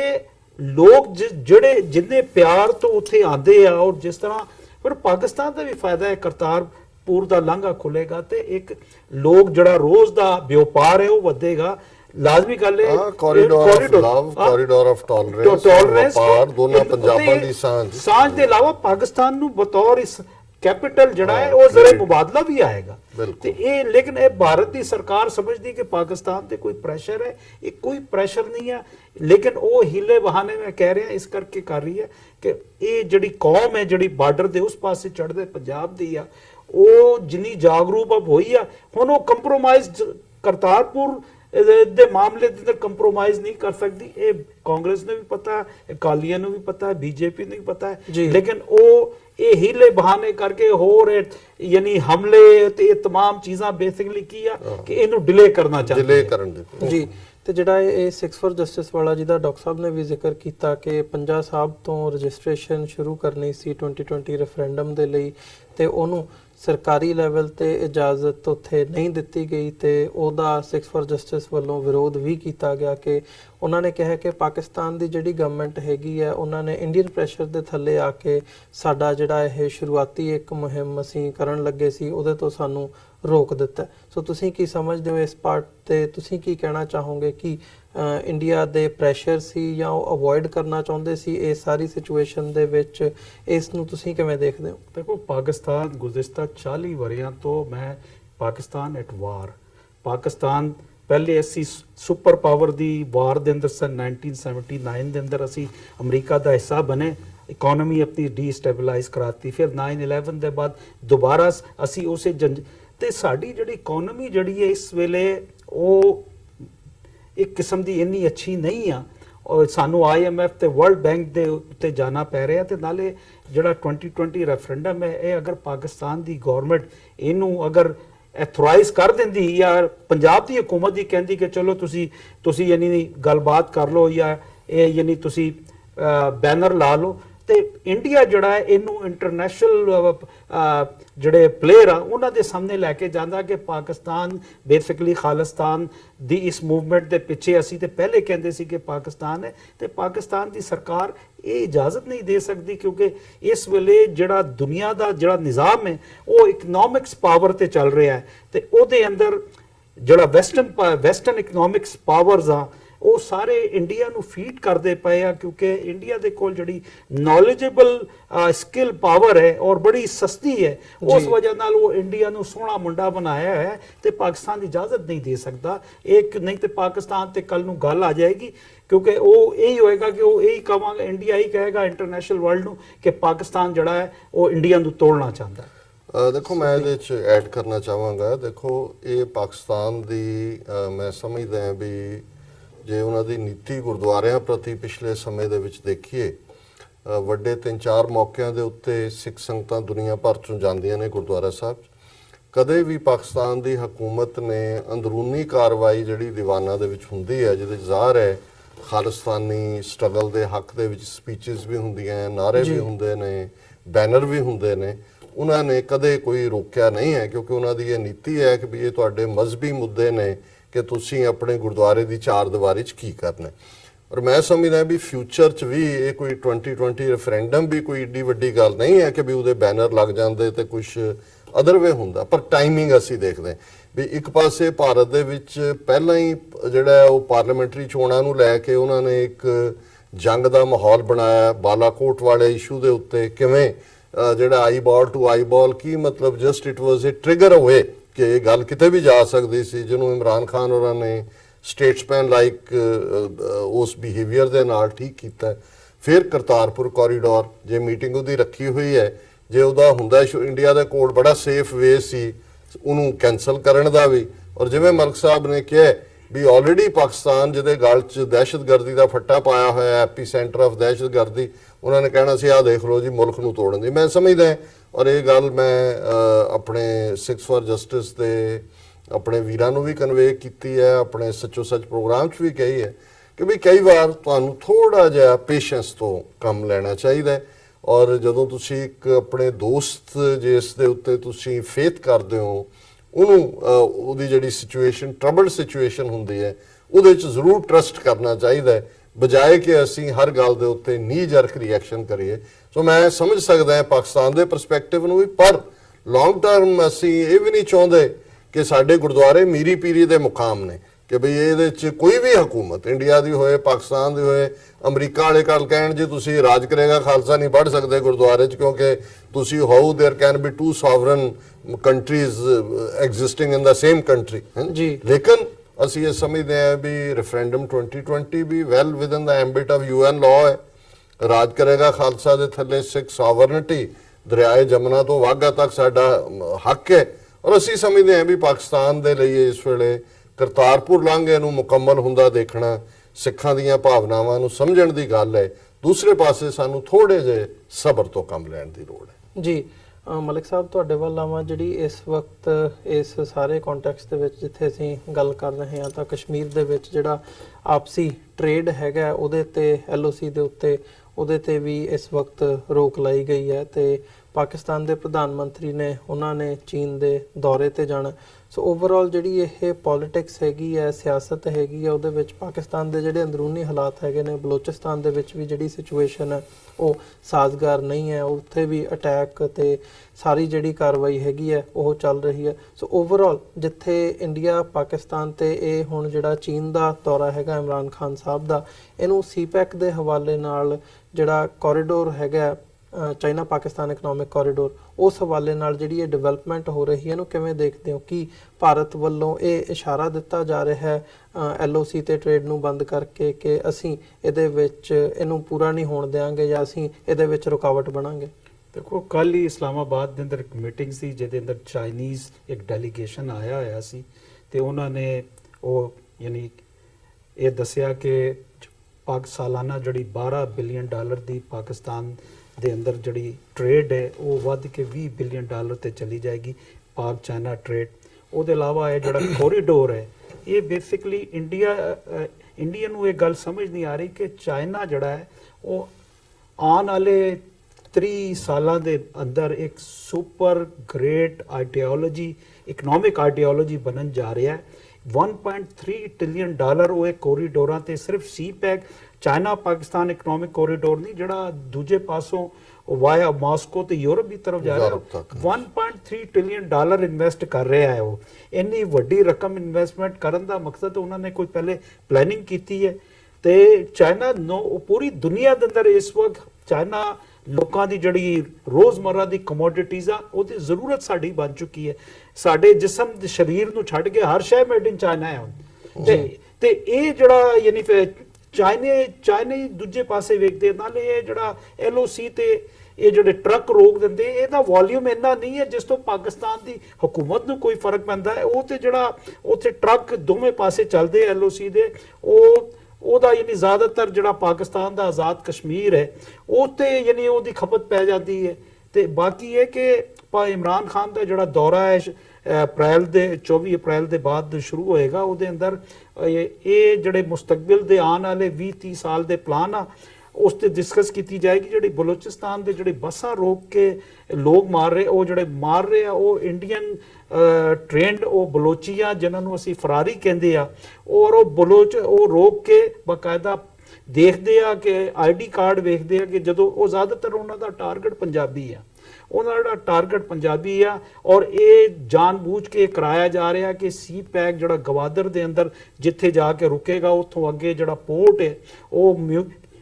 ਫਿਊਚਰ ਦੇ ਅੰਦਰ ਜਿਹੜਾ ਯਾਨੀ ਦੁਬਈ ਦੇ ਬਾਅਦ ਯਾਨੀ ਇੱਕ ਵੱਡਾ ਗੇਟਵੇ ਬਣਨ ਜਾ ਰਿਹਾ ਹੈ। ਉਹ ਇਹ तमाम ਯਾਨੀ ਦਹਿਸ਼ਤਗਰਦੀ ਤੇ ਉਹ ਗਰੀਬ ਪੰਜਾਬੀਆਂ ਨੂੰ ਮਾਰ ਕੇ ਉਹ ਮੈਸੇਜ ਇਹ ਦੇਣਾ ਚਾਹੁੰਦੇ ਆ ਕਿ ਅਸੀਂ ਇਹ ਕਾਮਯਾਬ ਨਹੀਂ ਹੋਵਾਂਗੇ। ਇਹਦੇ ਪਿੱਛੇ ਕੁਝ ਈਰਾਨ ਦੀ ਵੀ ਪੋਲਿਟਿਕਸ ਹੈ, ਕੁਝ ਇੰਡੀਆ ਦੀ ਵੀ ਪੋਲਿਟਿਕਸ ਹੈ, ਕਿਉਂਕਿ ਬਦਕਿਸਮਤੀ ਨਾਲ ਇਸ ਵੇਲੇ ਪਾਕਿਸਤਾਨ ਦੇ ਜਿਹੜੇ 3 ਗਵਾਂਢੀਆਂ ਚਾਈਨਾ ਨੂੰ ਛੱਡ ਕੇ ਈਰਾਨ, ਅਫਗਾਨਿਸਤਾਨ ਤੇ ਭਾਰਤ, ਇਹਨਾਂ ਦਾ ਆਪਸ ਦੇ ਅੰਦਰ ਗੱਠਜੋੜ ਹੋਇਆ ਹੈ। ਈਰਾਨ ਦੀ ਹਕੂਮਤ ਜਿਹੜੀ ਆ ਉਹ ਮਾਮਲਾਤ ਨੂੰ ਸਮਝ ਨਹੀਂ ਰਹੀ ਤੇ ਮੈਂ ਸਮਝਦਾ ਕਿ ਇਮਰਾਨ ਖਾਨ ਦਾ ਜਿਹੜਾ ਇਹ ਦੌਰਾ ਹੈ ਇਹਦੇ ਅੰਦਰ ਚਾਈਨਾ ਜਿਹੜਾ ਹੈ ਪਾਕਿਸਤਾਨ ਨੂੰ ਹੋਰ ਜ਼ਿਆਦਾ ਯਾਨੀ ਰਿਫਾਰਮਸ ਦੇਗਾ, ਹੋਰ ਬਹੁਤ ਸਾਰੇ ਇਕਨੋਮਿਕ ਪੈਕੇਜ ਡੀਲ ਹੋਣਗੇ। ਉਹਦੀ ਵਜ੍ਹਾ ਹੈ ਕਿ ਜਿਸ ਤਰ੍ਹਾਂ ਹੁਣ ਪਾਕਿਸਤਾਨ ਦਾ ਫਾਈਨੈਂਸ ਮਿਨਿਸਟਰ ਪਿਛਲੇ ਹਫਤੇ ਜਿਹੜਾ IMF ਤੇ ਵਰਲਡ ਬੈਂਕ ਤੋਂ ਵਾਸ਼ਿੰਗਟਨ ਦੇ ਅੰਦਰ ਜਿਹੜੀ ਗੱਲਬਾਤ ਸੀ ਉਹ ਇੰਨੀ ਕਾਮਯਾਬ ਨਹੀਂ ਰਹੀ। ਉਹਦੀ ਵਜ੍ਹਾ ਹੈ ਕਿ IMF ਦਾ ਜਿਹੜੀ ਡਿਮਾਂਡਸ ਆ ਉਹਨੂੰ ਅਗਰ ਪਾਕਿਸਤਾਨ ਦਾ ਫੋਰਨ ਮਿਨਿਸਟਰ ਜਿਹੜਾ ਕਿ ਅੱਜ ਸਟੈਪ ਡਾਊਨ ਹੋ ਗਿਆ ਅਸਦ ਉਮਰ, ਉਹ ਅਗਰ ਮੰਨ ਲਏਗਾ ਤੇ ਉਸ ਤੋਂ ਕੀ ਹੈ ਕਿ ਉਹਨਾਂ ਦਾ ਜਿਹੜਾ ਪ੍ਰੈਸ਼ਰ ਹੈ IMF ਦਾ ਕਿ ਉਹ ਜਿਹੜੀ ਡੇਲੀ ਬੇਸਿਸ ਕਮੋਡਿਟੀਜ਼ ਹੁੰਦੀ ਹੈ ਪੈਟਰੋਲ ਤੇ ਦੂਸਰੀ ਚੀਜ਼ਾਂ, ਉਹਨਾਂ ਦੀ ਅਗਰ ਕੀਮਤਾਂ ਜਦੋਂ ਹੋਣਗੇ ਤੇ ਇੱਕ ਆਮ ਜਿਹੜਾ ਪਾਕਿਸਤਾਨੀ ਹੈ ਜਾਂ ਆਮ ਬੰਦਾ ਹੈ ਉਹਦੇ ਪਰਿਵਾਰ ਤੇ ਅਸਰ ਪਏਗਾ, ਤੇ ਜਿਹਦੀ ਵਜ੍ਹਾ ਨਾਲ 4-5 ਮਹੀਨੇ ਤੋਂ ਮਹਿੰਗਾਈ ਵੀ ਹੋ ਰਹੀ ਹੈ। ਲੇਕਿਨ ਮੈਂ ਸਮਝਦਾ ਕਿ ਇਮਰਾਨ ਖਾਨ ਦਾ ਜਿਹੜਾ ਦੌਰਾ ਹੈ ਇਹਦੇ ਅੰਦਰ ਮਜ਼ੀਦ ਮੁਆਹਦੇ ਹੋਣਗੇ। ਜੀ ਡਾਕਟਰ ਸਾਹਿਬ, ਤੁਸੀਂ ਕਿਵੇਂ ਦੇਖਦੇ ਹੋ ਇਹ ਸਾਰੀਆਂ ਡਿਵੈਲਪਮੈਂਟਸ CPEC ਨੂੰ ਕਿਵੇਂ ਪ੍ਰਭਾਵਿਤ ਕਰਨਗੀਆਂ ਤੇ ਇਮਰਾਨ ਖਾਨ ਸਾਹਿਬ ਦੇ ਚਾਈਨਾ ਦੌਰੇ ਦੇ ਨਾਲ ਇਹ ਤਿੰਨ ਮੁਲਕਾਂ ਦੀ ਜਿਹੜੀ ਸਿਆਸਤ ਹੈਗੀ ਉਹਦੇ ਵਿੱਚ ਕੀ ਚੇਂਜ ਆ ਸਕਦੀ ਹੈ? ਦੇਖੋ, ਜਿੱਥੇ ਮਲਕ ਸਾਹਿਬ ਨੇ ਕਨਕਲੂਡ ਕੀਤਾ ਮੈਂ ਉੱਥੋਂ ਸ਼ੁਰੂ ਕਰਾਂ। ਅਸਦ ਉਮਰ ਫਾਈਨੈਂਸ ਮਿਨਿਸਟਰ ਜਿਨ੍ਹਾਂ ਨੇ ਰਿਜ਼ਾਈਨ ਕੀਤਾ ਹੈ, ਹੁਣ IMF ਨਾਲ ਜਦੋਂ ਤੋਂ ਇਮਰਾਨ ਖਾਨ ਹਕੂਮਤ ਬਣੀ ਹੈ ਨੈਗੋਸ਼ੀਏਸ਼ਨ ਚੱਲ ਰਹੀ ਹੈ। ਅਮਰੀਕਾ ਨੇ ਪਹਿਲਾ ਮੈਸੇਜ ਇਹ ਦਿੱਤਾ ਸੀ, ਜਿਹਨੂੰ ਡਿਪਲੋਮੇਸੀ ਦੇ ਵਿੱਚ ਤੁਸੀਂ ਪ੍ਰੈਸ਼ਰ ਟੈਕਟਿਕ ਕਹਿੰਦੇ ਹੋ, ਕਿ ਜੀ ਜਿਹੜਾ IMF ਲੋਨ ਦਿੰਦਾ ਹੈ ਪਾਕਿਸਤਾਨ ਨੂੰ, ਉਹਦਾ ਵੱਡਾ ਹਿੱਸਾ ਜਿਹੜਾ ਚਾਈਨਾ ਪਾਕਿਸਤਾਨ ਇਕਨੋਮਿਕਲ ਕੋਰੀਡੋਰ ਦੇ ਉੱਤੇ ਲਿਆ ਹੋਇਆ ਲੋਨ ਹੈ ਉਹ ਇੰਟਰਸਟ ਦੇ ਵਿੱਚ ਜਾਂਦਾ ਹੈ। ਹੁਣ ਵੀ ਜਿਹੜਾ ਨੈਗੋਸ਼ੀਏਸ਼ਨ ਦੇ ਵਿੱਚ ਇੱਕ ਕ੍ਰੂਸ਼ਲ ਨੁਕਤਾ ਹੈ ਉਹ ਇਹ ਹੈ ਕਿ ਜੀ ਪਾਕਿਸਤਾਨ ਮਨੀ ਦੇ ਵੇਰਵੇ ਦੇ ਕੇ ਉਹ ਸਪੈਂਡ ਕਿਵੇਂ ਕਰਦਾ ਹੈ ਜਾਂ ਕਿਵੇਂ ਕਰੇਗਾ, ਔਰ ਉਹਦੇ ਵਿੱਚ ਜਿਹੜਾ ਹੈ ਉਹ ਚਾਈਨਾ ਨੂੰ ਜਿਹੜਾ ਕਿੰਨਾ ਲੋਨ ਰਿਟਰਨ ਉਹਦੇ ਚੋਂ ਕੀਤਾ ਜਾਂਦਾ ਹੈ। ਸੋ ਜ਼ਾਹਰ ਹੈ ਵੀ ਚਾਈਨਾ ਪਾਕਿਸਤਾਨ ਇਕਨੋਮਿਕਲ ਕੋਰੀਡੋਰ ਸਿਰਫ ਜਿਹੜਾ ਚਾਈਨਾ ਪਾਕਿਸਤਾਨ ਕਿਉਂਕਿ ਲਫ਼ਜ਼ ਇਸਤੇਮਾਲ ਹੁੰਦਾ ਹੈ, ਇਹ ਯੂਰਪ ਤੱਕ ਆਲਮੋਸਟ 30 ਤੋਂ ਜ਼ਿਆਦਾ ਦੇਸ਼ ਜਿਹੜੇ ਜਿਹਦੇ ਨਾਲ ਲਿੰਕ ਹੁੰਦੇ ਨੇ, ਇਹ ਚਾਈਨਾ ਨੂੰ ਦੁਨੀਆ ਦੇ ਵਿੱਚ, ਜਿਵੇਂ ਚਾਈਨੀਜ਼ ਹਮੇਸ਼ਾ ਆਪਣੇ ਆਪ ਨੂੰ ਮਿਡਲ ਕਿੰਗਡਮ ਕਹਿੰਦੇ ਨੇ ਵੀ ਅਸੀਂ ਹੈਵਨ ਔਰ ਅਰਥ ਦੇ ਵਿਚਾਲੇ ਹਾਂ, ਉਸ ਲੈਵਲ ਤੇ ਲੈ ਕੇ ਜਾਂਦਾ। ਇਕਨੋਮਿਕਲ ਸੁਪਰ ਪਾਵਰ ਤਾਂ ਆਲਰੇਡੀ ਚਾਈਨਾ ਜਿਹੜਾ ਅਮਰੀਕਾ ਦੇ ਨਾਲ ਬਣਿਆ ਹੋਇਆ, ਉਹਦੇ ਚ ਕੋਈ ਦੋ ਰਾਵਾਂ ਨਹੀਂ। ਗਵਾਦਰ ਪੋਰਟ ਜਿਹੜੀ ਹੈ ਉਹ ਸ਼ਾਹਰਾਗ ਹੈ ਇਹ ਸਾਰੇ ਦੀ, ਉਹ ਬਲੋਚਿਸਤਾਨ ਦੇ ਵਿੱਚ ਹੈ ਜ਼ਾਹਰਾ ਤੌਰ ਦੇ ਉੱਤੇ। ਹੁਣ ਗਵਾਦਰ ਪੋਰਟ ਇੰਡੀਆ ਨੂੰ ਵੀ ਬੜੀ ਤਕਲੀਫ ਦਿੰਦੀ ਹੈ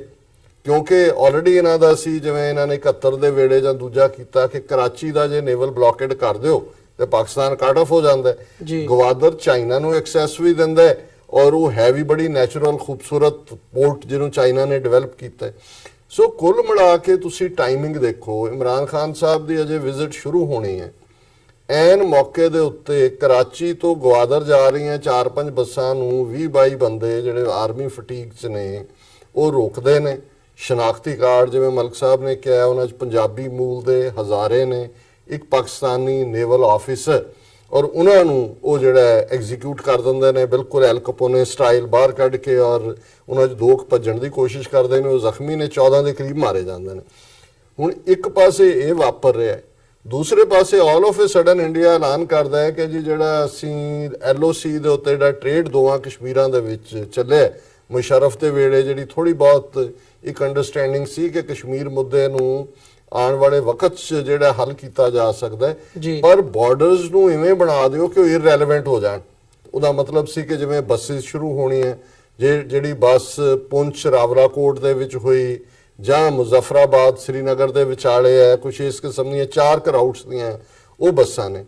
ਹੁਣ ਉਹਨਾਂ 'ਚ ਥੋੜਾ ਬਹੁਤ ਟ੍ਰੇਡ ਵੀ ਸੀ, ਜਿਹੜਾ ਇਧਰਲੇ ਭਾਰਤੀ ਕਬਜ਼ੇ ਵਾਲੇ ਕਸ਼ਮੀਰ 'ਚੋਂ ਜਾਂਦਾ, ਉਹ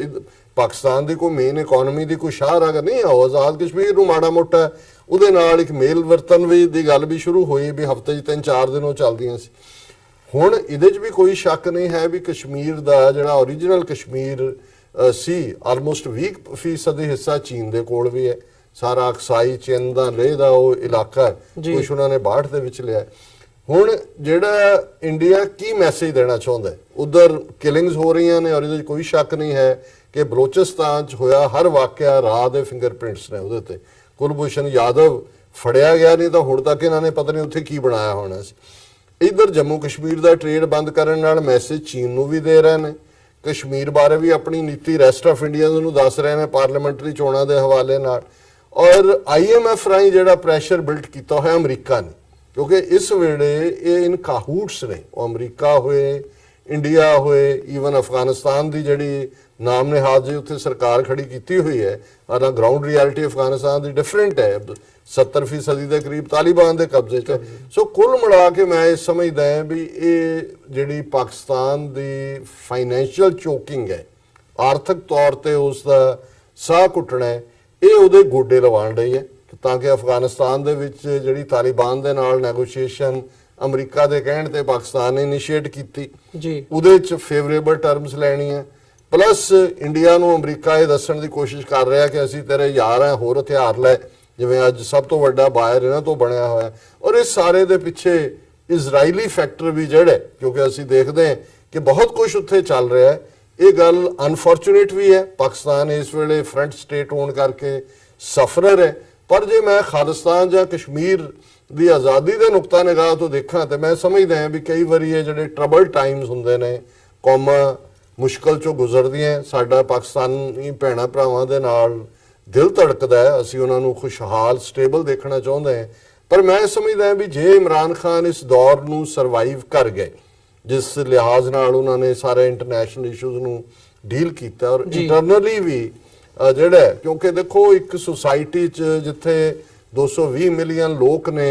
ਔਰ ਪਿਛਲੇ ਸਾਰੇ ਪੀਰੀਅਡ 'ਚ ਟਰਮੋਇਲ ਦਾ ਜਾਂ ਜਿਵੇਂ ਪਿਛਲੇ 40 ਸਾਲ ਦੇ ਵਿੱਚ ਦੋ ਸੁਪਰ ਪਾਵਰਸ ਦੇ ਨਾਲ ਜੇ ਅਫਗਾਨਿਸਤਾਨ ਹੁੰਦਾ ਹੈ ਪਾਕਿਸਤਾਨ ਬੈਕਯਾਰਡ ਹੈ ਸਫਰ ਹੈ ਈਜ਼ੀ ਨਹੀਂ ਹੈ ਲੇਕਿਨ ਇਹਦੇ ਬਾਵਜੂਦ ਅਸੀਂ ਸਮਝਦੇ ਹਾਂ ਕਿ ਹੋਪ ਸਸਟੇਨ ਕਰਦੀ ਔਰ ਚਾਈਨਾ ਜਿਹੜਾ ਆਲ ਵੈਦਰਡ ਫਰੈਂਡ ਹੈ ਔਰ ਮੈਂ ਸਮਝਦਾ ਹਾਂ ਵੀ ਇਹ 4 ਦਿਨ ਦੇ ਜਿਹੜੇ ਇਮਰਾਨ ਖਾਨ ਸਾਹਿਬ ਦੀ ਚਾਈਨਾ ਫੇਰੀ ਹੈ ਜਿਹਦਾ ਫੋਕਸ ਵੀ ਚਾਈਨਾ ਪਾਕਿਸਤਾਨ ਇਕਨੋਮਿਕਲ ਕੋਰੀਡੋਰ ਹੈ ਬੇਸ਼ੱਕ ਲੇਕਿਨ ਹੋਰ ਮੁੱਦੇ ਵੀ ਵਿਚਾਰੇ ਜਾਣਗੇ ਔਰ ਚਾਈਨਾ ਤੋਂ ਇਮਰਾਨ ਖਾਨ ਹੋਰ ਸਟਰੋਂਗ ਹੋ ਕੇ ਆਣਗੇ ਇਹ ਅਸੀਂ ਆਸ ਕਰਦੇ ਹਾਂ ਜੀ ਬਿਲਕੁਲ ਸੋ ਇੱਥੇ ਹੀ ਸਾਡਾ ਜਿਹੜਾ ਸਮਾਂ ਹੈਗਾ ਸ਼ੋਅ ਦਾ ਉਹ ਸਮਾਪਤੀ ਦੇ ਵੱਲ ਨੂੰ ਵੱਧ ਰਿਹਾ ਮੈਂ ਉਮੀਦ ਕਰਦਾ ਜਿਹੜੇ ਦਰਸ਼ਕ ਸਾਡੇ ਨਾਲ ਇਸ ਵਕਤ ਜੁੜੇ ਹੋਏ ਆ ਦੁਨੀਆ ਭਰ ਦੇ ਵਿੱਚ ਉਹਨਾਂ ਨੂੰ ਅੱਜ ਦੀ ਇਹ ਡਿਸਕਸ਼ਨ ਪੈਨਲ ਡਿਸਕਸ਼ਨ ਜ਼ਰੂਰ ਚੰਗੀ ਲੱਗੀ ਹੋਵੇਗੀ ਸੋ ਇੱਥੇ ਹੀ ਅਸੀਂ ਅੱਜ ਦੇ ਸ਼ੋਅ ਦੀ ਸਮਾਪਤੀ ਕਰਦੇ ਹਾਂ ਤੁਹਾਡੇ ਦੋਵਾਂ ਦਾ ਬਹੁਤ-ਬਹੁਤ ਧੰਨਵਾਦ ਤੁਸੀਂ ਆਪਣਾ ਸਮਾਂ ਕੱਢਿਆ ਤੇ ਵਿਚਾਰਾਂ ਦੀ ਸਾਂਝ ਪਾਈ ਹੈ ਸਾਡੇ ਨਾਲ ਸਾਡੇ ਜਿਹੜੇ ਦਰਸ਼ਕ ਹੈਗੇ ਆ ਤੁਹਾਡੇ ਕੋਲੋਂ ਵੀ ਅਸੀਂ ਅੱਜ ਦੇ ਸ਼ੋਅ ਦੇ ਵਿੱਚ ਇੱਥੇ ਹੀ ਇਜਾਜ਼ਤ ਚਾਹਾਂਗੇ ਅਗਲੇ ਹਫਤੇ ਸੋਮਵਾਰ ਨੂੰ ਤੁਹਾਡੇ ਨਾਲ ਦੁਬਾਰਾ ਫਿਰ ਮੁਲਾਕਾਤ ਹੋਵੇਗੀ ਤਦ ਤੱਕ ਲਈ ਇਜਾਜ਼ਤ ਦਿਓ ਜੀ ਵਾਹਿਗੁਰੂ ਜੀ ਕਾ ਖਾਲਸਾ ਵਾਹਿਗੁਰੂ ਜੀ ਕੀ ਫਤਿਹ